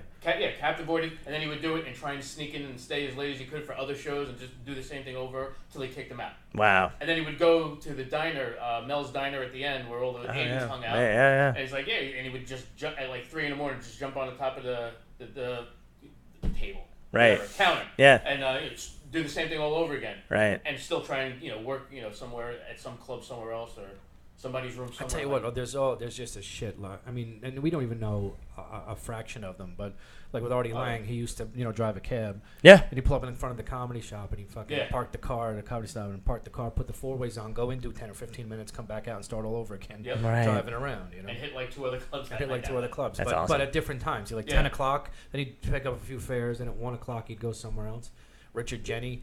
He had an office job. He would sleep with the door. I heard that story. Yeah, with the so against the door in case anybody came in. It would look like he was just leaving to go do something fucking brilliant. Yeah, he was an ad man. That's what he was. Yeah, which is cool. Makes sense. And then you got guys like look at Ken Jeong.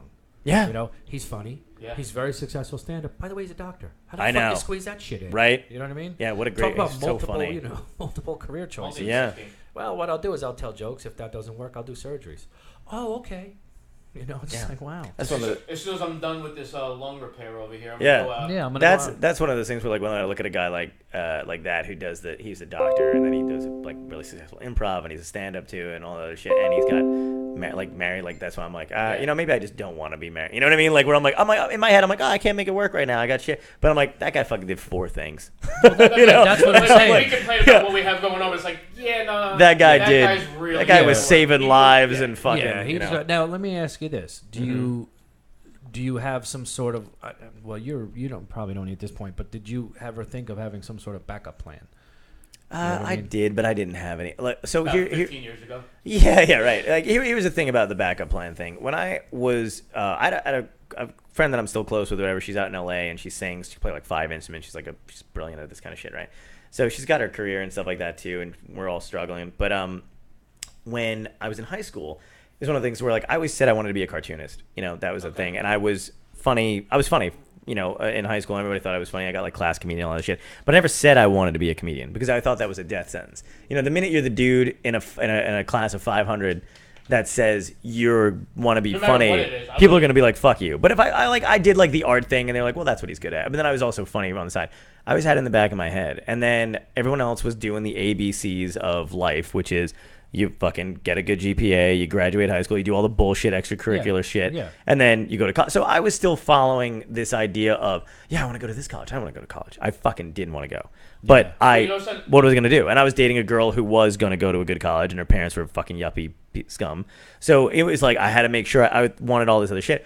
And my friend who, like I said, I'm still friends with, she's out in LA, she was like, why don't you just fucking come to Los Angeles with me? And she's like, "What? Like, what are you doing? Like, you're not gonna fucking do this." She's like, "You're gonna go to college for a year and you're gonna drop out." Yeah. And I was like, "No, I'll make it work. Whatever." And I was, like I said, I was dating this girl and I thought I was gonna get married and all this other shit. And then, I went for about a year. And then she was right. And she was right. And I broke up with the girl I was dating, and then started doing stand up in the city, and then that was fucking it. And I really wanted to do it. And then, I got a job at a bank. That was my first full-time job. So I fucking worked at a bank and like Ray Romano. Yeah. Oh, did he work at a bank? Yeah. Oh, I didn't know that. That's pretty cool. Oh, that's nice. He worked at a bank. Italians. We go for I love the story. You got to read his book too. I love the story where he says because once he started Raymond, they were paying him a lot of money, but it was developed, but it wasn't a hit yet. Right. So he had twins. Right. And she's back in Queens with the wife, and she's calling him. You're never around. The kids are growing up, blah blah. And he's like, "Oh, go cry in a bag of money." What's crazy about the kid thing? I was listening to I don't know if you guys watch Colbert, if you're in it, but he was talking to Dave Koechner, and he's the other improv guy. He's always in those movies with Will Ferrell and all those guys. He's an actor. Not a stand-up. I'd probably know him if I saw him. I think he might be a stand-up though too. Yeah, you would know him if you saw him. He's always got a cowboy hat. Dave Koechner. Yes. He's very funny. Yeah. So Steven and him knew each other from back in the improv days, I guess, when they were doing that kind of stuff. And so between this story of somebody, I think it was Robert Smigel was looking for Steven because he was about to do, somebody was looking for a writer and an improv guy for Dana Carvey's show. Okay. So that was like whatever stuff. But in between that, he was basically like, I stopped by the improv club to do a set, and he's like, and he had a kid and a wife and no job and no money. But he still made time to go. And I was thinking, like, that's fucking dedication because he's unemployed. Like, he's not like, I better crack down and do whatever. Like, and his wife is a performer too. And, but they still loved what they did. Yeah. And she got it. But like, I was thinking, like, even today, like, they're like my friends or, most of them are sport, people that I knew or whatever wouldn't be they'd be like, "You're fucking up, and you need to go." Like, what are you doing? Going wasting time, right, when you've got a kid. And so I was always thankful I never had one. Yeah. But they were fucking like. There's such a different attitude with performers. Like, he was still putting in work. You know what I mean? Wasn't getting paid for it. He stopped at UCB because that was his thing that he was doing. Yeah. And then he got a gig, and that was it. But I don't know anybody that would do like when I see people straddling the line. They're always like, "I gotta get a job at ShopRite." You know what I mean? But the fallback plan, I didn't have one. I was gonna work. I don't have any skills. I don't think overall they work though, because you start saying, yeah, well, I need you fall into that trap where I have the backup plan. I need the money. Oh my god. Yeah. You start working. Then that's if you're not putting the extra work in, you're gonna fall into that trap. Like, oh my god, I got more work to do. I had a theater arts teacher that when was sophomore year of high school, and I'll never forget she said this because we were talking about I wanted to be a comedian. I would tell her that kind of shit, or like an actor or whatever. And then I would be like, yeah, but I probably need a backup plan. And she goes, if you have a backup plan, you're gonna fall on it. You're gonna fall on it. That's exactly. And I always was like, well, that's fucking frightening. But the biggest problem, it's such a catch-22 because if you have a backup plan, you're gonna fall to it. Right. But if you don't have a backup plan, you could wind up starving forever. Sure. And I know, personally, several musicians. One of them who actually killed himself because it got to that point where he was in a band since he was 16, playing with the same guys. Blah blah blah. You're talking 30 years later, and he still might as well be flipping burgers at McDonald's. Yeah. And it never worked. Right. So it's not a bad out. Backup plan. Yeah. There's always the stay hungry mentality, and that's what he did. He stayed hungry. Yeah. And then the depression kicked in. I and know. that was the end of it. That's and that's not a life to live. No, it's not, and that's a tough choice to make too. I think when I was thinking of the backup plan stuff, it was mostly like, to me, the idea of a backup plan was if I had any kind of degree in something and I could have a career, but it depended on my age and time. To me, I could always work a shitty job. Yeah. So there's never going to be an age where they're not going to hire me at a fucking ShopRite to go chuck. Yeah, exactly. That idiot that that so fucking creates. Yeah, exactly. Yeah. Or cleans up the popcorn. It's not like I had. He could stand in front of the theater before the show. Yeah, I was. Yeah, exactly. I wasn't even good at banking. Like I was like people would come in and be like, "Oh my god, we need help with our finances," and I'd be like, "Me too." You know what I mean? Like I don't know what I'm doing. Like I had the fucking name tag and a card, but I didn't know shit. I was just getting by on personality and. We're gonna need help with our finances. Save. Yeah, exactly. Yeah. Gotcha. I know. Like gotcha. we worked at it. Fix it. But I just read because I'm into most of I just read Springsteen's biography. That's so good, Born to right? Run. Yeah. It makes you realize though, right now Springsteen slept on the beach. Yeah. In a sleeping bag, and then in the winter he was on people's couches. Yeah. And John Landau went to see his show in Boston, and wrote, "I have seen the future of rock and roll." Right. And its name is Bruce Springsteen. John Landau was not feeling good that night. He was this close to not going. Holy shit. Bruce could still be sleeping on. You know what I'm saying? How close. Yeah. You never know. And that's why it pisses me off. Years ago, I was in the car and I heard of an interview, a radio interview on John Bon Jovi. And he was like, well, there's no way I was never going to make it. And it's like, well, it's easy to say that from the top of the mountain looking down. Yeah. You know what I mean? It's easy for me to say. That's like me saying, I got a lot of lottery tickets in my pocket. No way I'm going to lose after I won. Right. Here, like he was that cocky about how he was. No, he was very cocky. Are you kidding me? Oh, I almost drove off the road. He's like, well, where I come from, you only had two choices. It was go to work with your daddy or go be a rock star. It's like, dude, you don't live in the coal mines of Kentucky. You're fucking Sayreville, New Jersey. You're 40 minutes from Manhattan. You're an hour and a half from Philly. Yeah. You have the world at your feet right now. Right. But you have the fucking world at your feet. What do you mean? You only had two choices. No, you Yeah. have billions of choices. And yes. Especially if you live on a coast. And yes, you are talented. Yeah. And you wrote great songs. I didn't think so when I was 14. Right. All the girls I knew, they got wet panties from it. That's great. I see it now and I appreciate Sure. it.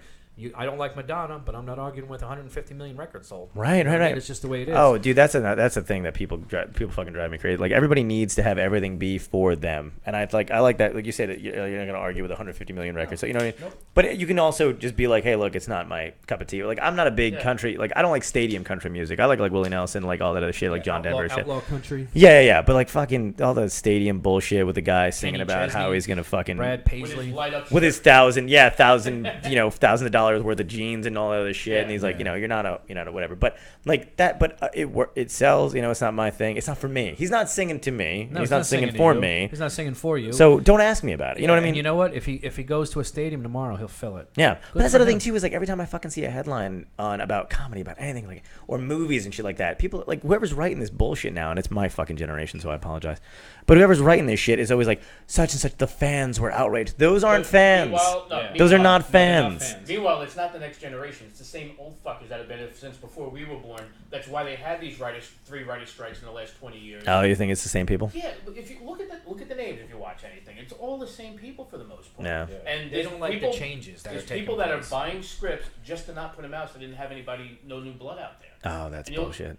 And you lived in LA. You probably heard of one or two people that happened to. Oh yeah. They bought this. Yeah, this is gonna be great. I got a development. I got this. I got that. I'm like, and then it's they out. Just gave me money and nothing. No. Yep. No. You know what? They bought it so they could put it on their barbecue grill and burn it. Yeah, right. So that way nothing happens with it. And you know what? When you got that kind of money, good for you. Yeah. There's a lot of shelves with like a lot of good scripts on them that no one's looking at. Yeah. There's so many dusty good stories out there. Right. You know. Well, that's another thing too. Is it's when you I would love to like just develop a whole bunch of shit like that. If I hit the lottery, I want to find a whole bunch of people like, let's go, let's get this done.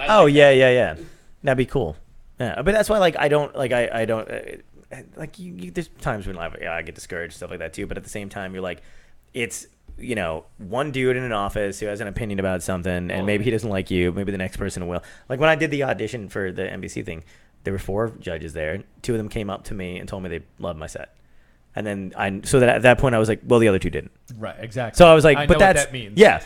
And that's half of them, and that's fine. But you could take that one of 2 ways. You could either be like, I know, like one of the there's another dude that I didn't know, I'm like, but like he was like, fuck that, like really angry about it. I was like, who gives a shit? You know what I mean? Not that I don't care. Like it's great if I had gotten it, but at the same time, like, okay, I got 2 fans at NBC. Listen, on to the next one. Yeah, exactly. Yeah, you just keep you fucking can't going. Control, and every time something goes past you, next year something else could open up. Maybe it'll be different judges. Maybe 2. Yeah, exactly. The same 2, and then 2 other different people. Who the fuck knows? Yeah. And I'll get invited maybe back. Next year you'll have 3 out of 4. Yeah, exactly. Yeah, I'll just keep doing it until I'm. Keep doing it until you get 4 out of 4. It's like hitting the thing on the button on the fucking. Like you said, you were slot writing machine. scripts too, or I did. I wrote 2 pilots and then like 5 unscripted series, and one that I just had a meeting with a TV producer, and we're working on something that I wrote called Down the Rabbit Hole, and and it's a it's like a combination of Mythbusters and like a Daily Show type of thing, and it's it's internet, but stand up. You're online to when you click on one thing, click on another thing, and they're like rapid fire or whatever. So we wrote that. We shot 2 demos for it. That's a good idea. I like that. Thank you. Yeah. So I was like, because that's what I fucking do anyway. I'm always up until 3 o'clock in the morning looking at bullshit. Usually when I'm up, that's what I'm doing. Yeah, exactly. I can't sleep. I'm like, let's see this video.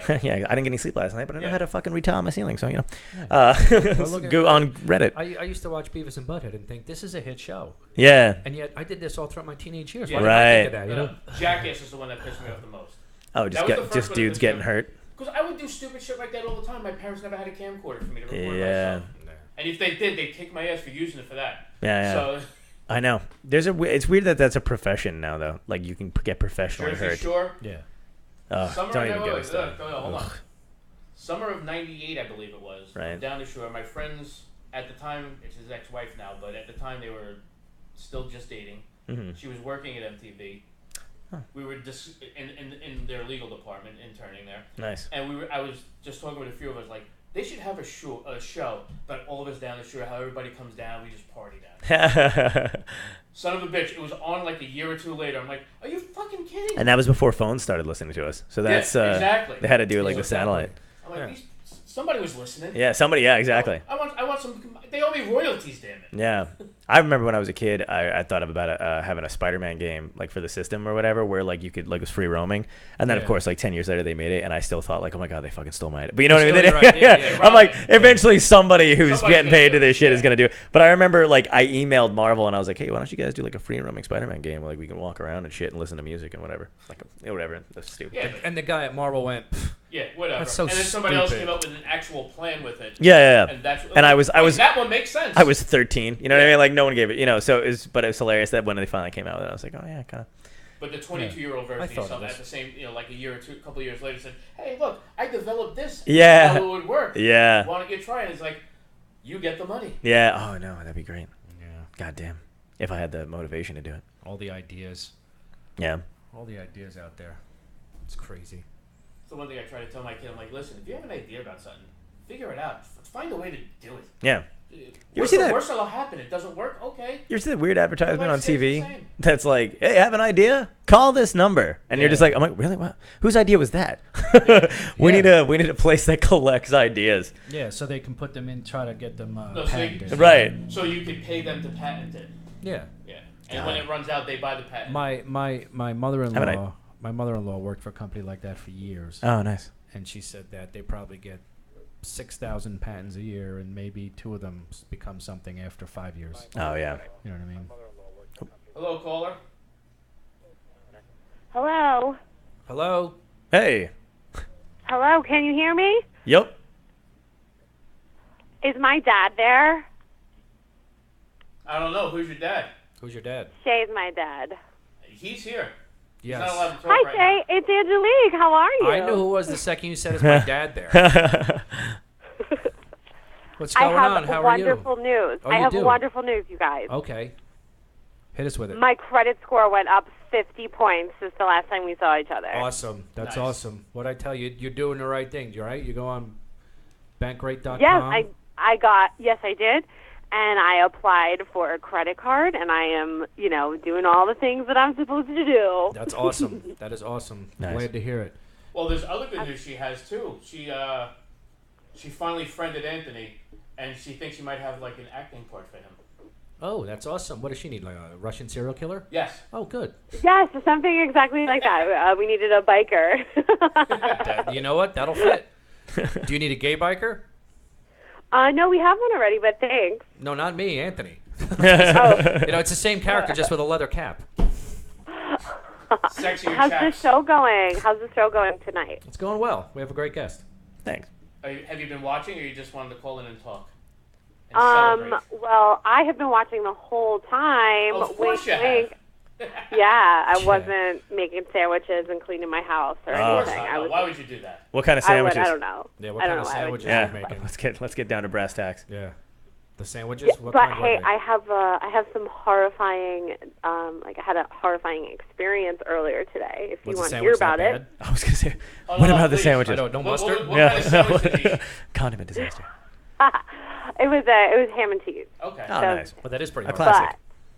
All right, so you guys know that my boyfriend is in Scotland. Yes. At the comedy festival, right? Yes. Yeah. So, we had a couple of minutes, me and him, so we decided to, have some couple bonding time. All right. All right, my kids are home, so Uh-oh. I shut the door, I locked it, right? So, what ended up happening was the lock kind of came loose, and my 6-year-old walked in on me, sprawled out across the bed, completely nude, with my phone in my crotch.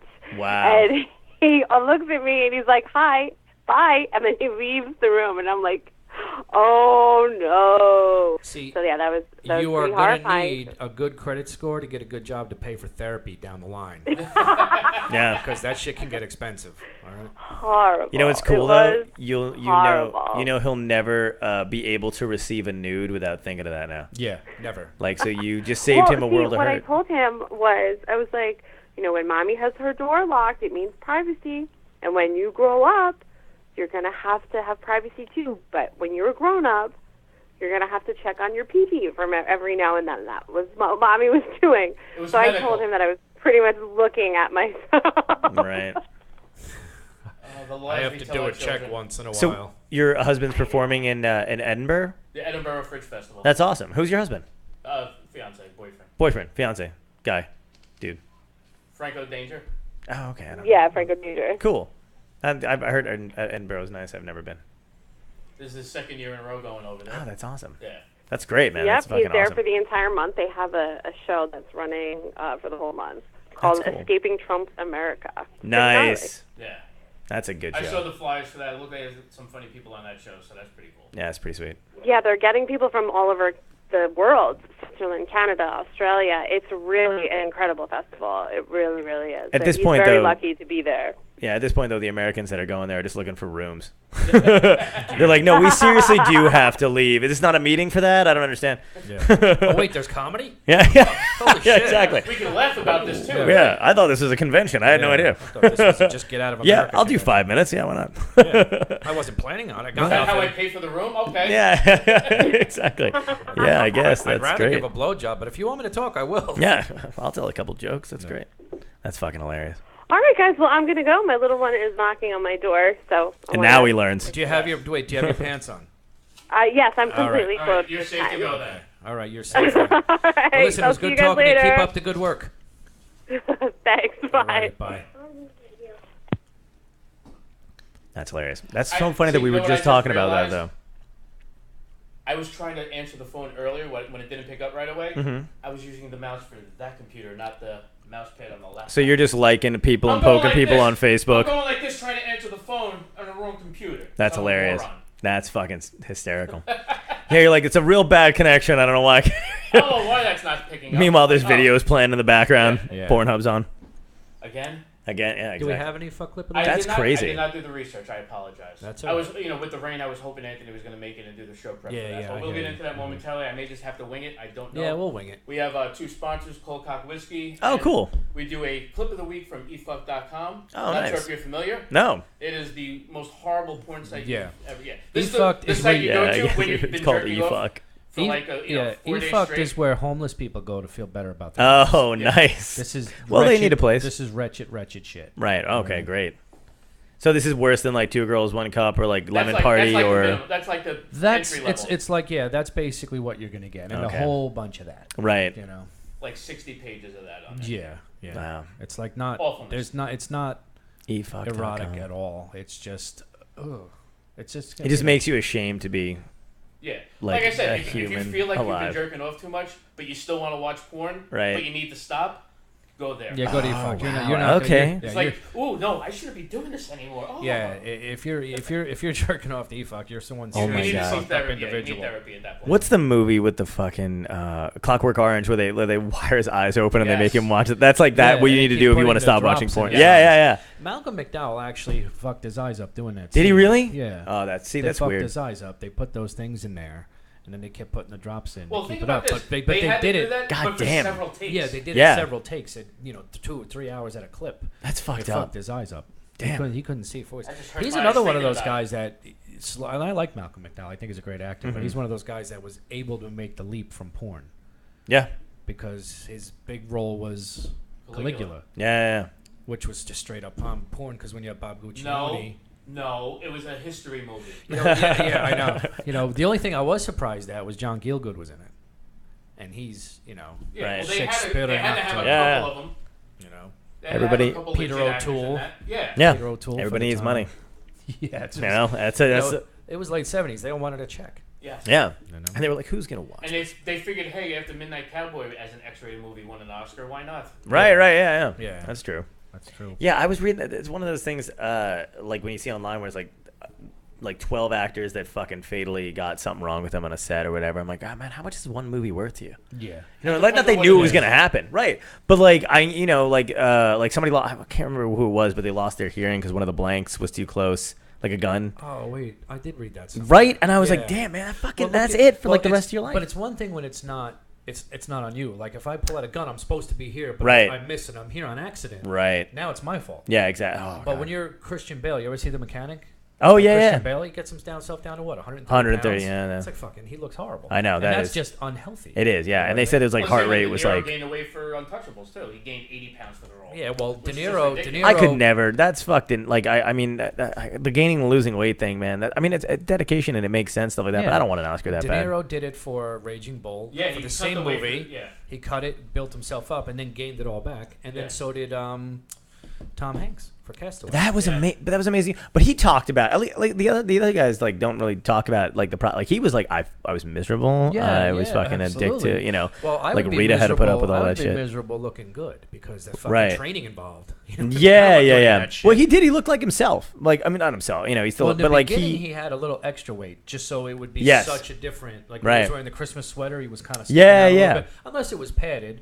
Right. But- No, he did. He was a little chunky But then for when a they while. go to the 4 years later, and you see the spear come through and stab the fish, and they just pick the camera up, and he's standing there, his fucking hair is long, and he's like real skinny. It's like, wow. Yeah, and they said it was a lot of it was like fucking drinking coconut milk, man, and just having it like run right through you. God, that's a man. way to lose it. Yeah, that's brutal. That is. There's brutal. worse ways. But he looked. It was funny. Like at the end of that movie, I was like, "Oh my god, it's the dude from Big." You know, like he looked exactly like himself. Little kid from Big. Yeah. I wonder what happened to that little All right, but I get to be Yeah. on top. Yeah. Oh, that's hilarious. I like the part in the movie where Helen Hunt chases him in the rain, and it's cold. Oh in yeah. pajamas when he leaves. You know, for a second I thought you were talking about Big, and I was like, I don't fucking remember Helen Hunt being in that movie. No, but I guess, no. but at the end of the day, that wasn't Helen Hunt that was chasing. I was fucking thinking. I was like, Big Helen Hunt Hunt was in brunette. Big. Yeah. No, I was thinking about Castaway, but it's one of those things where, how much does a movie make? Yeah. You know what I mean? Castaway made a a fucking shit ton of money, fortune. yeah. Like, he made a fortune off of like $70 million off. He of got Forrest Gump. ripped. I was gonna say he got ripped for Forrest Gump though too. Like he was like because of run like all he had to be in like physically fit shit. Like I think he had a like a Marine or something like that work him out or whatever the hell the deal is. Some crazy shit. That's cool though. But I would you do know it. what though? But son, once again, it comes back to he doesn't have a day job that he's going to. Right. Well, that's the thing. He can work out for 6 hours a day. that's and the thing. 6-7 days a week. That's Yeah. the thing that my wife and I talk about. It's like, oh my God, look at her. She looks fantastic. Look well, at these it's her celebrities. They job had to this look good good. weight. Yeah. They have this good weight loss process. Of course they do. Yep. They're millionaires. They can take the time off in the day to do this. You know those Yeah. stupid seaweed wraps and skin treatments that cost thousands of dollars in salons? That's Right. nothing to them. Yeah. It's their job. And you know what? Half the studio picks it up. Oh yeah, absolutely. So trainers Yep. and nutritionists and all Some that. of them. It's their job to look good. Yeah. You know, If I got like we were talking about it, we just saw a movie with Jennifer Aniston. oh yeah, And it's like, she look still at her, looks. she's fucking phenomenal. Yeah. But it's her job to look good. Yep. Oh, and she can act too, but it's her can. job to look good. You know what's weird about the Jennifer Aniston thing though? And I saw this like about a year ago. She was at some award show. I think it was the Oscars or whatever, and she was on stage with. I don't know if it was Barbra Streisand, maybe, or somebody else or whatever. And one of the headlines was like 2 legends on stage, like legends. She was in Friends. You know what I mean? Like, how do you Yeah, I get know, from really. How do you get- fucking nothing in the movies really. to Fuck Adam Sandler in that Meanwhile, one. Yeah, she's standing next to like Katharine Hepburn. It's like, okay, that's a legend. that's a legend. Lauren Yeah, Bacall's thank a you. legend. Yeah, exactly. You know what I mean? I'm like, I guess you can't just say there's this legend standing next to a friend, from where. That would be a lot funnier. Right, it would have been. That would have been great. Hey, Yeah. we have a legend. Just and an be actress. happy you're at the friend. fucking Oscars. You don't have to be called anything How else. is it that you have to be called a legend after 20 years? Right, You know what I exactly. mean? I'm just like, because ugh. you're in everything and you're married to Brad Pitt, is that Fucking how it works? disgusting. Yeah. Because Selma Hayek married a billionaire. Yeah. Is she a legend? No. Has she ever been known as being a legend? She was- I mean, Desperado was awesome, She's but- the one. Time out. And Anthony, our co-host, is watching. And Oh, okay. He said, "What did Mike Ciccoli do to his hair?" You know, Mike. I do, yeah. All right, well done. Well done. Well played, Anthony. That's hilarious. What's in Mike's? That's fucking great. Yes, it is. I You wish got you. it real bad. I don't know you, dude, but I wish you were here. I hear I great have things. to not sit in your chair because I want to look at him and talk, but now the world can see that I'm going bald. I don't need that. You know what I mean? I'm like, what did Anthony write? I'm like, of course he wrote queer. Shay and but- Ed hilarious. look good today. Yeah. But That's fucking funny. God, I forget where I was now. Yeah, you were saying something about we were talking about legends, and then Lauren Bacall. Oh, I don't know. something No. like that, yeah. So that's why you should always look both ways before crossing. the Right. street. That's You the need to have moral a good. of my That's the moral of your story. story. All right. No, I don't know. But yeah, I know it's weird when you they. know what it was? I was saying how because we were talking about Selma Hayek, Oh, that's right. and it's basically one of Desperado. those things where Anthony, Selma do you have a clip for us so we could play it? Selma has she's the I tell my wife all the time if her car breaks down in front of our house and she needs to use the phone in the shower, Right. all bets are off. Oh yeah. What? So Anthony picks the clips. Anthony picks the clips. That's usually his job. And That's his show prep. Oh, okay. He does okay. that in the phone. Oh God, this poor dude. He has to watch this shit. Oh, no, he enjoys it. Oh, okay. No, he likes it. Oh, that's how he jumpstarts the masturbation. You probably. All right. I don't know. I'm not sure I Probably. want to know. All right. Yeah, there's some sick shit. But he doesn't enjoy it because of how horrible it is. He enjoys because he gets to show people how horrible it is. Oh. And, Oh, like, yeah, I he get does that. like the live reactions or just gets the delayed reactions because he'll send a clip on Facebook. Yeah. Like, you get a weird message from a friend at 2 in the afternoon. It's like, oh. Do you know what sounding is? No, what is that? Oh.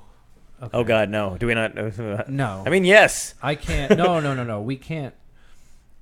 Okay, here's the scenario. Mm-hmm. okay. What is the most awful thing you're not able to tolerate with that? Sounding. With sounding? With Sounding sex is basically. in general. I don't know. What's your line? No. Animals? No. Okay. All right. That's normal. So sounding. Like, oh god. Is Yeah. when somebody takes something, either you or someone else, and shoves it in your dick hole. Oh yeah, no. Yeah. No. No. Right? Okay. See, I wouldn't even think of that's fucked up. I wouldn't even think of that. No. There's a whole genre. Oh, I'm sure there is. So everybody's into everything. So, E-fuck clip of the week, and we're hanging out, and it's like, okay, so there's like a table, like a plywood table, and there's a guy laying under the table, and just his cock and balls are sticking out. Right. And then a girl comes over with high heels and proceeds to do the Bristol stomp Oh on his my junk. God. That's bad enough. But then she takes the one heel and picks his penis up and shoves the other heel down in there, and then there's blood and there's all this other stuff. So now 3 of us are in the room. Like, 4. oh my god! Like I can't. And this is on this oh, site? No. 3 3 of us are in the room. Turn and go like I can't fucking watch. Anthony's giggling like a fucking schoolgirl. Oh, it's God, just that's funny to shit. Because he down. loves seeing the horror in everybody else's Yeah, face. because we're cringing so bad. But here's the thing: I blame men for most of that kink shit, like that stuff. Like that doesn't turn women on. Like, how bored are people with their wives that they're like, "What if I took my balls and you stomped on?" You know what I mean? Right. Like right. that's why I don't want to get married either. Because that's how bored you have to get. How Tell him the do fetish. you what? with the dog. Go ahead. Oh yeah, no, it's like when people like, anything like real weird like that. Yeah, like I have comes from a guy who's no, it's not even. had I have like a whole bit that's like, how do you know? Oh, you know yeah. what I mean? It's like it's like these people they like to get shit on, and it's like, oh my god, I fell down and I landed in shit. It's disgusting, and yet mildly erotic. So I don't know. Like, how do you figure Also, that out? they must be you know? operating on a different plane too, because he was the first dude who thought, "Yeah, I'm gonna eat this animal shit and then make coffee out of it." You know what I mean? Like, right. Like it's the same Right. shit. It's the like same stuff. There's the big what people have sex with an animal. Yeah. Right. There's women who have sex with dogs and donkeys and cats. But you know how that starts? Yep. That starts, and you're right. It's a guy. Yeah. Yeah. I was And gonna say starts- it's a dude. And it Thanks starts for the AIDS, in the buddy. back room of a smoky bar with, Right. with the old Miller High Life in the window that's half on. Right. And he says, "I got an idea. Now, before you say no, Right. just hear me out. Right, Okay, right. listen. I got a wine monitor. Okay, shh, don't say no. All right, he's hung like a fucking bear. Right. Now, just hear me. And then at the end of this pitch, she Right. goes, "Okay, when do we start? And when do I get my Wait, how bottle of much? Coke?" You know what I mean? Yeah, It's like, yeah. And that's like that. That's how all this must happen. Because at one point somebody said, "You want to have sex with the dog, and we'll film it." And she went, "Okay." You know, it's like, how did that happen? How did it all come about? People Yeah. like throwing up on each other, and it's like, Oh, I know, yeah. that's disgusting. It's no, wait, I'm hard now. What is Yeah. this? I don't get it. Like, yeah, like I don't understand like the peeing thing, like the urination thing or whatever. No, that's Like- hot. No. okay. I said too much. Yeah, no. I mean, like, but if that's, but I don't get like if that's your thing, that's fine or whatever. But like, I know I have a friend of a friend like was dating a doctor or whatever, and they wanted that or whatever, and that changed it made me feel so much more comfortable around doctors because you always think they're like dignified. But now if I go to the doctors, I'm like, oh my god, this guy probably gets his like face pissed on. Yeah. Oh, you know what I mean? I'm like, oh, that's great. He's- We're on the same are you level kidding now. me? He I don't just- do that kind of He shit. just diagnosed me as being healthy. Now he's gonna go home and put on a leather mask with a zipper. Yeah, Get yeah. spanked by a woman. Exactly. Who's 400 pounds in a Yeah, leather you fucking never know. vest. You know You what I never mean? know. Yeah. God willing. And we're not going anywhere after this, so it's like, you know. Yeah. You know what the safe word is? Ouch. Yeah, that's exactly. Yeah. You know. So. It's fucking hilarious to me. All right. So let's play the So clip. so we got to watch it. Okay. We're gonna watch. I'm We're gonna gonna pick a I'm clip gonna real eat quick. and watch it at the same time. So there Yeah. we go. Well, depending on well, which now one we you're put brave. on, Yeah. you might want to. Yeah. All right, wait. That was from. So last far, week. so good. That was from last week. Oh, okay. It's gonna scar me for life. Well, hopefully not. Anthony's not picking. Is that an owl with a dick? Yes. Okay. I just want to make sure everyone else saw have it. dicks. You just can't really see them. Oh, like that. you know what I mean? You know, you're right. You know, for Shay, we're gonna do 700 reasons not to get married. I'm going sight unseen on this one. That's hilarious. I am not proofreading this. All right, let's do it. I don't need 700, but okay. 700 reasons not to get married. Oh wait, hold on. Wait, is this just stills? I don't want to watch stills. I know her. I want a This is video. 700 Fuck my whore pussy. Fuck my whore pussy. These are like real. But how do we tattoos. even know they're tattoos? Yeah, I was gonna say, how do we know they're real? Yeah, you don't know. You can me. Photoshop anything now. Yeah. All right, I'm already done with Poor You know girl what, was though? posing for her boyfriend, and now she's got fuck my pussy. This on Now the she has side. a bedazzled hood. Yeah. Although I have to say, this is e-fucked. Chances are that's real. Yeah, that's. You know what? You're right. You're probably right. All right. Horror, the cam horror. Wait, no. Gangbang etiquette sucks. Did we see that one? I don't know. I don't think so. Wait, what's testing a sex robot? Please, because I hope this You know, thing son, there you go. I hope this fucking thing malfunctions. You're our guest, so there we go. Oh, thank you. Oh, look, this is a... What is this thing? It's only a 38-second clip, so we'll probably do a bonus. Okay. As well. Yeah. Okay, so it's a girl in a sex thing. Imagine if it just like murders him. Yeah. Rips his head off. Yeah. It's set onto praying mantis mode, so she fucks him and then eats his head. Oh, I've seen the when they do that and the thing get. I don't know if that's a real robot though. I don't think it is at all. Yeah. This is like I can't believe they made porn out of a fake robot thing. Fucking robots. Was that it? Yeah, it was a 30-second clip. That's why I said we'll get it. That didn't even happen. I thought it was gonna. That was dumb. That was terrible. That was terrible. Sorry, guys. It had potential. It does. Okay. Gangbang etiquette sucks. He's getting spanked. It's not a gangbang. It's only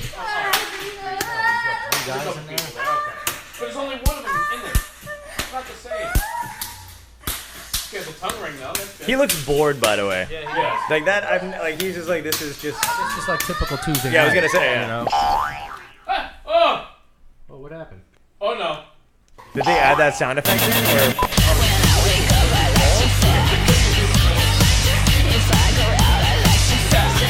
Yeah. Apparently.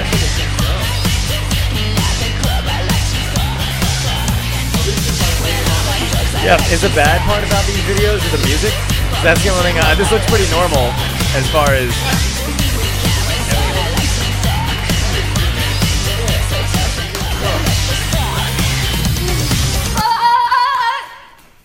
Smacking her? Can the viewers see this, or is it just me eating to some girl screaming? That's just you eating. Okay. Okay, cool. I'm gonna keep doing it. Her parents are so proud. You know her parents are dead, right? There's no way that yeah, well, there's no way she's overdose. doing that if they're alive. Yeah, They exactly. overdose, you know? Those are her parents. Yeah, probably. That's Uncle Bill. Yep.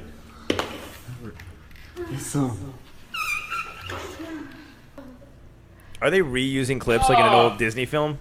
He just touched his friend's cum on his Oh.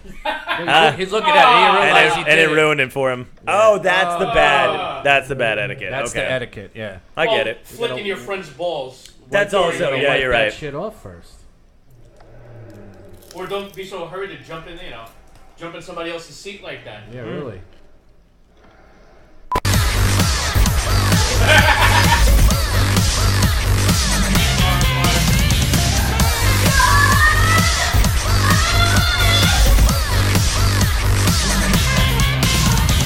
I don't think the guy who's filming this got any action though. Like with the light. Somebody has to make sure nobody gets an STD. So I'll drive you guys to the hospital. It'd be great if it wasn't even their place, and then people came home. That would be good. Like a fucked up Goldilocks in a 3-bed. Yeah. Like she's the babysitter and the kid's sleeping in the bed. Yeah. This is on a teddy bear cam.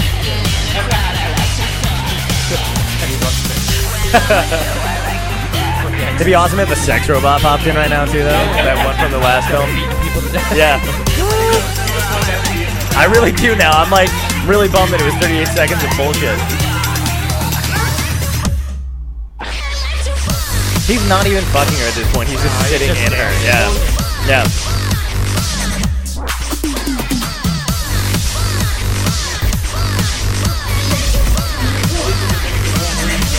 Yeah, do you think do you think they wouldn't know what to do without the music going on in the background?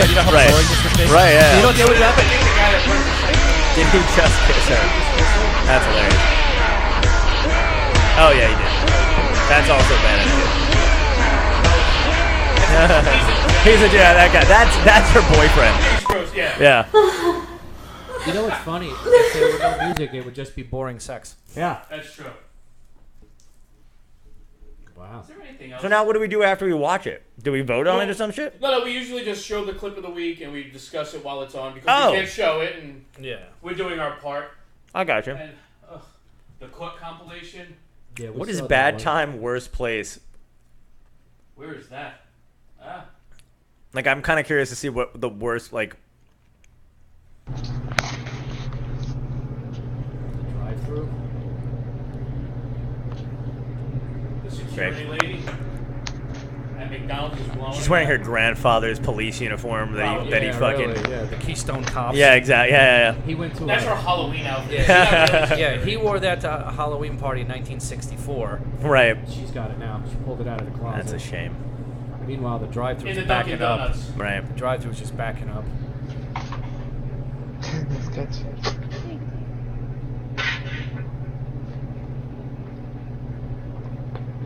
Can we get a badge number? Yeah. Just from the hat. Well, we don't know what Dunkin' Donuts it is. It might not help. Oh, right. Is this even? This is probably not even in the bathroom, is it? It's probably like there are people. Well, there's donuts right there. I was gonna say the camera's gonna pan out and there's gonna be a line. Yeah. I'll have what she's having. Exactly. There's no crawler cock. I wanted the cream filling, but now I don't. It's 152. That's the badge number. Right. Oh, okay. I thought you meant that was the price. Either way. 152. That'll be total. That's the price and the badge number. Right. She's like acting like she didn't know how long this is gonna go on. Yeah. And I guess they work at the. They must, yeah. I hope so. Either that or they're there after He doesn't hours. even seem to have a. I was gonna say he doesn't even seem to have a uniform on. It's just a white T-shirt and shorts apparently. In his funky boxers. Yeah. And I know that bracelet doesn't go with the uniform. I know that's not regular. So yeah, there's something definitely wrong here. Also, who is working in this Dunkin' that doesn't notice a girl in a shit costume Yeah. and a fucking, like we're just Or gonna go. maybe We're just this gonna go was into the back. Halloween and she was just stopping by. Could be. Yeah. We're just gonna go into the back for 10 to Stop 15 by. My minutes. boyfriend's working on. Maybe we get free donuts. Yeah. Exactly. Thank you. Please come again. Pass off the donuts to a friend. Come on, if you before some Right. annoying ass customers come by. I'm trying to hear what he say. Something about he's got customers. Check on the customers. That's hilarious. Oh, it must be a Halloween then. All right. Oh, check on the. He just wants her to look at the customers. Like, just see if they're okay. Waiting. Make sure they're okay. Yeah. Oh, they're still there. Yeah. Oh, all right. Now let me stick it here. At least considering I never get good service at Dunkin', I know why now.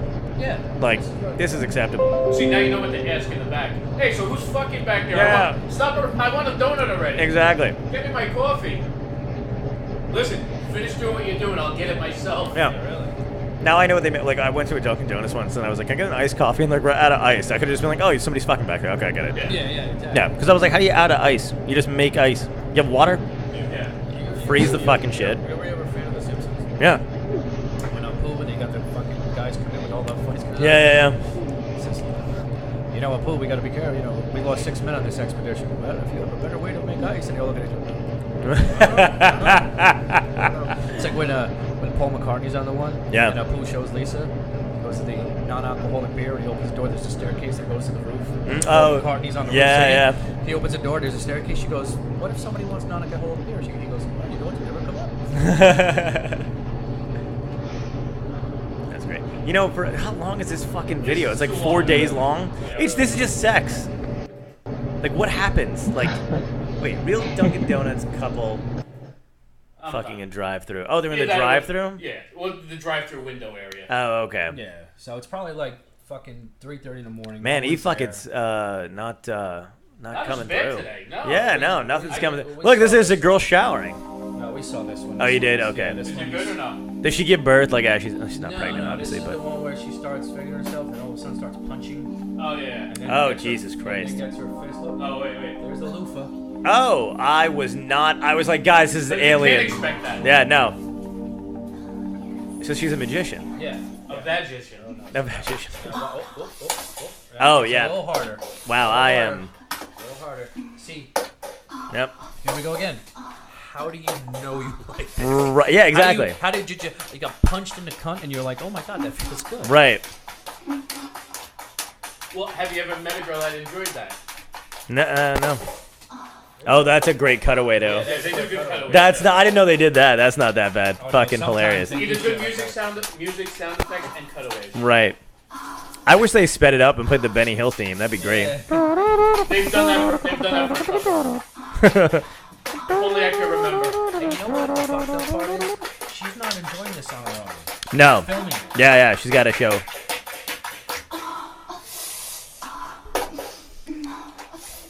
As a magician, though, if you lose a rabbit in there, you got to really dig deep. Like, it's not. You do. Like, and now it's just a skeleton at this point. Yeah, exactly. Yeah. Jesus Christ. Maybe she can pull a whole fucking top hat out of it. This is. Wait, two fists? Well, you know the Dr. Seuss book, One Fist, Two Fist, Three. No, I'm just kidding. You know, that's. What do you think of that? And the people who are watching can see this too, right? We're not. No. They can't. Oh, we're just talking about it. That's. All right. That's not too bad. This is all on page 1 people. You know, it'd be funny if they couldn't see us and then they cut to us and I've got like a plunger that we're just making it up and I'm just making sound effects. Yeah, as it's popping up.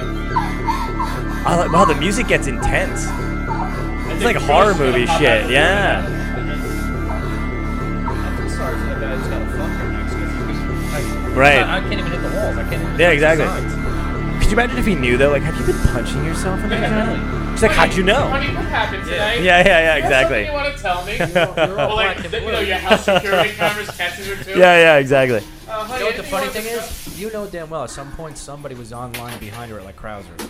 Oh yeah. Not knowing she's fucking beats the shit out of her. Oh Jesus, yeah. Oh my God in heaven, that is just the worst thing. Yep. That is just Ricola. Oh wait. What is that? Oh. That's her. Yeah, that's crazy. That's stuff that shouldn't be sticking in. Well, you know, and they say people don't have superpowers. I would count this. This is Xavier's School of the Gifted material right here. I don't know if anybody's an X-Men fan, but that'd stop crime. Wow. Yeah, that happened. All right. Oh. That's a great robot chicken cat right there. It really is, yes. Right? That's pretty good. Good job, everybody. Good team effort there. So yes, Anthony, I guess, was done talking shit about us and didn't get us a clip this week, so that's okay. We had to resort to me being tame and going what was on the top of the list. That's right. Great. I'm still bummed about the robot thing, man. I'm not fucking gonna rest until I find some actual now you have disaster. to make one. I know. I'm gonna have to write one and make one. God, the shit I have to do. And please let me know when you put it up. Oh, we'll do. Yeah, you'll be the first. I'm gonna text it to you first. Yeah. Send it to eFuck. Let me know. 'Cause now I want to see some back. Right. I know. What a disappointment. Great title and everything. Alright, if I knew how to spell, it'd be better. Sex robot in action. I mean, why not? Yeah. Jesus. It looks like the last girl. She's right. It does, yeah. Yeah, you could punch a hole in that one too. Is that Mary Tyler Moore? Yeah. Wow. She's gonna make it. No, what's her name? That girl. If you have yeah. Oh, Marlo Thomas. Yeah, Marlo Thomas. If you order now, you get the Rotodoll. You know what's really sad about these videos, though, too, is that even sex robot girls have to do it by themselves. Like, there's no dudes in these videos. No. It's all just sex robot girls vibrating on a couch by themselves, anyway. Yeah. Terrible. Yeah, just reduced to just being I unsatisfied. tried to help. I'm sorry. No, yeah. Thanks, Google. I know. Yeah. No, you did what you could. Robot sex girls having sex with each other.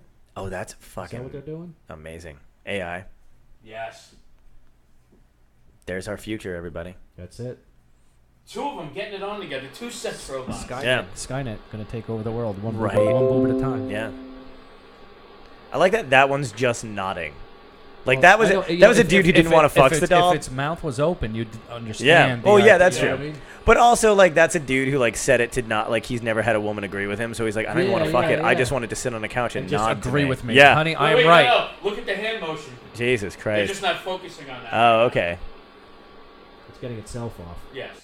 She's double clicking her own mouse. She's watching like a hair band on YouTube, like a metal band, just rocking out. It could be any one of those things. Slayer. Yeah. Yeah. Watching a Motley Crue fest. That's fucking great. Good for her. Yes. Oh, I didn't know these videos were out there either. That's cool. Yeah, there's a genre of everything. Yeah, you're right. There absolutely is. There is. People have a lot of time on their hands. There's a lot of shit out there. Yeah. Literally. Yeah. It's the people that really enjoy it though. Like they've never been to a regular porn website. They've just been to eFucked. Oh my god, I hope not. Oh god. Yeah, that's the only thing a child. Would it be? It'd be fucked up to raise a child just on that. Yeah. And then send him out into the world. And send him out in the world. Yeah. Oh. Then you got That's the Child That Climbs to the Top of a That's the movie I want to see. tower with a sniper rifle. Right. A sniper rifle or just or it doesn't or even a have, dildo. Or I was gonna say it just doesn't even know there's that kind of a. He just starts Water throwing pistol it. full of Jergens. Yeah. God damn. That's crazy. My friend's mom, we were like 6th grade. We found we found her collection of toys. Right. And one of them was this. She was a black lady, and she had this very large white dildo. That when you squeeze the balls, it would jizz. Oh my God, that's hilarious. Yeah, it was amazing. It was more amazing that we were like 11 or 12. And you found it. And we're like, oh my God, look, and we fucking. Right. Yeah. And you're like, this is the greatest stress device. Yeah. My dad has one of these at work. He hasn't left his balls on since. Wait, that's why it happens when I play with my balls. Yes. Did you guys see Evil Genius on Netflix? I know this is a transition, but I just thinking of it because it was like the oh, you haven't seen it yet? No, I can't fucking talk about it. No, please, go ahead. So it was about the bombing in 2003. Remember the guy, the bank was robbed in 2003 with a guy with a bomb strapped to his neck, and then the guy exploded. Yeah. Well, it was a fucking whole thing where like somebody put that thing on his neck, and he was innocent. Like he wasn't doing it like whatever. Like somebody he was sent in. Yeah, he was sent in by these fucking crazy, insane people. That watch the people. movie Swordfish. Yeah, something like that. Yeah, exactly. But this woman was fucking insane, and the other guy, William something, I can't think of his name now. But yeah, they like plotted this whole thing together with like 2 other people. And like you got to watch it. It's 4 episodes. And when it gets to the end, it'll fuck you up. Like, really? like you don't think it's gonna get any worse as it goes on, because you watch the first episode, you see the dude blow up, like on camera. Okay, so what does it go back after that? Yeah, and then it goes To show back the to the whole beginning of case. where it starts? Yeah, and it goes through the whole case and everything. And Just it's- like in Swordfish. And yeah. what's it- Oh my what- God. and what's it called? Everything 6 degrees of separation of Swordfish. Yeah. It's called Evil Genius. Evil Genius. But it's really good. But it just the robot thing reminded me, and then getting people to do whatever you wanted, that kind of shit. It was a weird transition. Yeah, it's really good though, but it's totally fucked up. Like you don't think it's gonna get any worse. But I was thinking like that's somebody like those people would be the only people that would watch E Fucked. That was my full circle. I was gonna say if you guys had seen it, it'd been a great full circle thing, but I fucked it up. No, it's a good full circle thing. Thank now you. I'm gonna watch it later. I'm like, You should. Holy shit! It's only 4 episodes, but it'll ruin your fucking life. Like when you find out what happens at the end, like the last episode. Like again, like each one of them gets progressively like more fucked as it goes on. Yeah. And then you're like, by the end of the 3rd, you're like, wow, this is amazing. Like I can't believe it. Like, and then they're gonna wrap it up at the 4th. They drop a fucking bomb with the 4th one, Really? and you're like, I was devastated. Okay. It's crazy. Yeah, you gotta watch it. watch And then tell me. I'll find some more shit on Evil. I'll do the robot thing. I'll send you guys that. You tell me when you watched Evil Genius. Done. Fucking awesome. Fair enough. Yeah, right. That's a fair trade. I gotta find a sex robot and have it kill somebody, and all we gotta do is watch Netflix. yeah. I feel like I lost it. You know what? It is a fair trade. Yeah, actually. Yeah, I'm right. Not bad. I'm the new guy. I got 2 slices of pizza. It's fine. And is this the whiskey? No. This is just water. Oh, okay. Yeah, I'm just drinking water today. I feel bad because I'm like I have nothing here. Yeah, that's like right. even my bottles of water, tap water, I put back in the fridge. How do you guys advertise the whiskey? Do you just hold it up, or do you just leave it there? Just discuss it. That's cool. Do you know what it is? Anthony hates whiskey. Dude, this is I love on this whiskey. You should also have a picture of that girl fist like punching her. That's the same fist. That clip is sponsored by Cold Cock. Yeah. That clip was definitely sponsored. Yeah. By Cold Cock.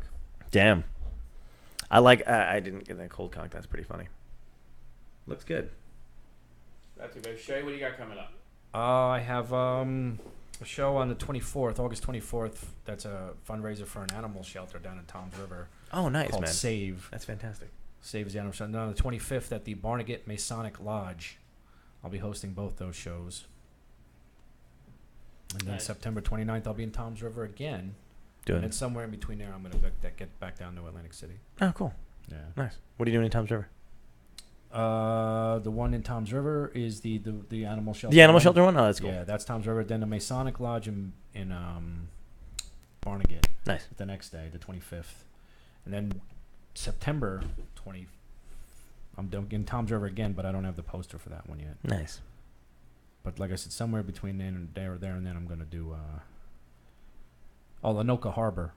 Oh, nice. Is the September 29th. Cool. So not terrible. Like somewhere between now and then I'll get back down to Atlantic City again. That's awesome, man. Yeah. I'm busy for somebody like me. Yeah, but that's great. That's a good. Yeah, you got a good run. Cool. And I'm at the Designated Comedy Room September 8th in High Spire, Pennsylvania, headlining there, and then I'm headlining a weekend at the DC Comedy Loft Labor Day weekend. So I'll be there doing Nice. 5 I heard that shows. place is real nice. I'll Kevin be Israel in- was just down there. Oh, nice. Yeah, I heard it's a lot of fun. Because he was opening for Chris Monty, right? Yeah. Yeah. Okay, I know Chris. I've known Chris forever. I'll but, be for Labor Day weekend. I'll be in Vegas. Oh, that's awesome. Doing shows or just in Vegas? No, having a good just time? in Vegas for 5 nights. The last time I went to Vegas, I did a show. That's great. Yeah. Did you do Brad's room or? No. I did this place. I think it's closed now, called the Adrenaline Room. Oh, I remember hearing about that room. Was it fun? Yeah. Was it fun? It was fun. That's it was cool. fun. It was more geared for bands, so the stage is big and 4 feet off the ground. Right. But takes up the whole Dude, thing. it's so I opened for the Smithereens a few years ago, and I got to meet Pat D'Annunzio before he died. But same thing. I was for my first time opening just at a at a band place or whatever, and the stage was alarmingly tall. Yeah. Like I was had to walk up because the band wants to be seen. Yeah. I kind of like that though. Yeah. Because you feel like you're on a real stage. Yeah, no, that's true too. But it was just one of those weird things where I'm a short person, so I'm so high up that I felt like I was like, hey. Another reason I like that. And you, yeah. When I first started out, I got a gig down in Seaside Heights called it was called the Wine Cellar. Oh, nice. And I'm like, all right, cheese and crackers, little Yeah. James Taylor. I'll go down and tell a few jokes. Right. It'll be fun, I'm like, I'm doing comedy for 6 months. Yeah. I get down there, I get in front of the place, and all the bikes are fucking lined up. I was on between speed metal bands. Oh, Jesus Christ. And I did what little material I had, my set, right, at first, and they fucking hated it. And I was like, yeah. And then what I decided to do, because it was just a fucking 2 bands, I was on before them and then between them. So before the first band, I was fucking horrible. Wow. I bombed. And then the set between the bands while they're changing instruments, I said, I'm just going to take the material, throw it away. I'm just going to fucking start making fun of them. Nice. And either they're going to love it or they're going to cut me up and stick me in the dumpster. Yeah. Or they're they're going to love it and cut me up and stick me in the dumpster, because that's how these people were. By the end of the night, and I got lucky, I was making fun of them, and I was making fun of this guy, that guy, and it was just, they were all laughing at each other, and they just got into it, and it turned out to be a great night. By the end of the night, they're like, oh, they're pouring beer to my glass pitchers.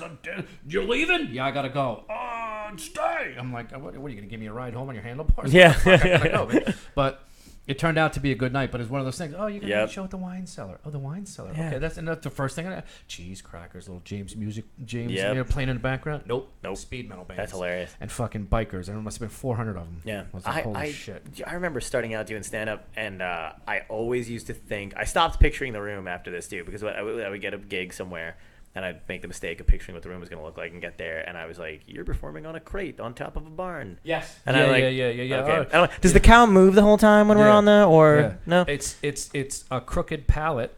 Yeah. That we don't even have a cover for. It's one of those So don't step exercise between gym them. boards that you're trying to balance on. Did you ever do a show where the audience was there just to heckle the comics? Yeah. And not like a professional heckler show. Right, no, but they were just they wanted to show up just to fuck with the comics. Yeah. Right, they only hire the comics just to torture them. Yeah. I did one of those a couple months back at this hunting lodge up in North. Oh, God, a hunting lodge, man. Yeah, so it was literally. I've done that kind of shit. The food was good.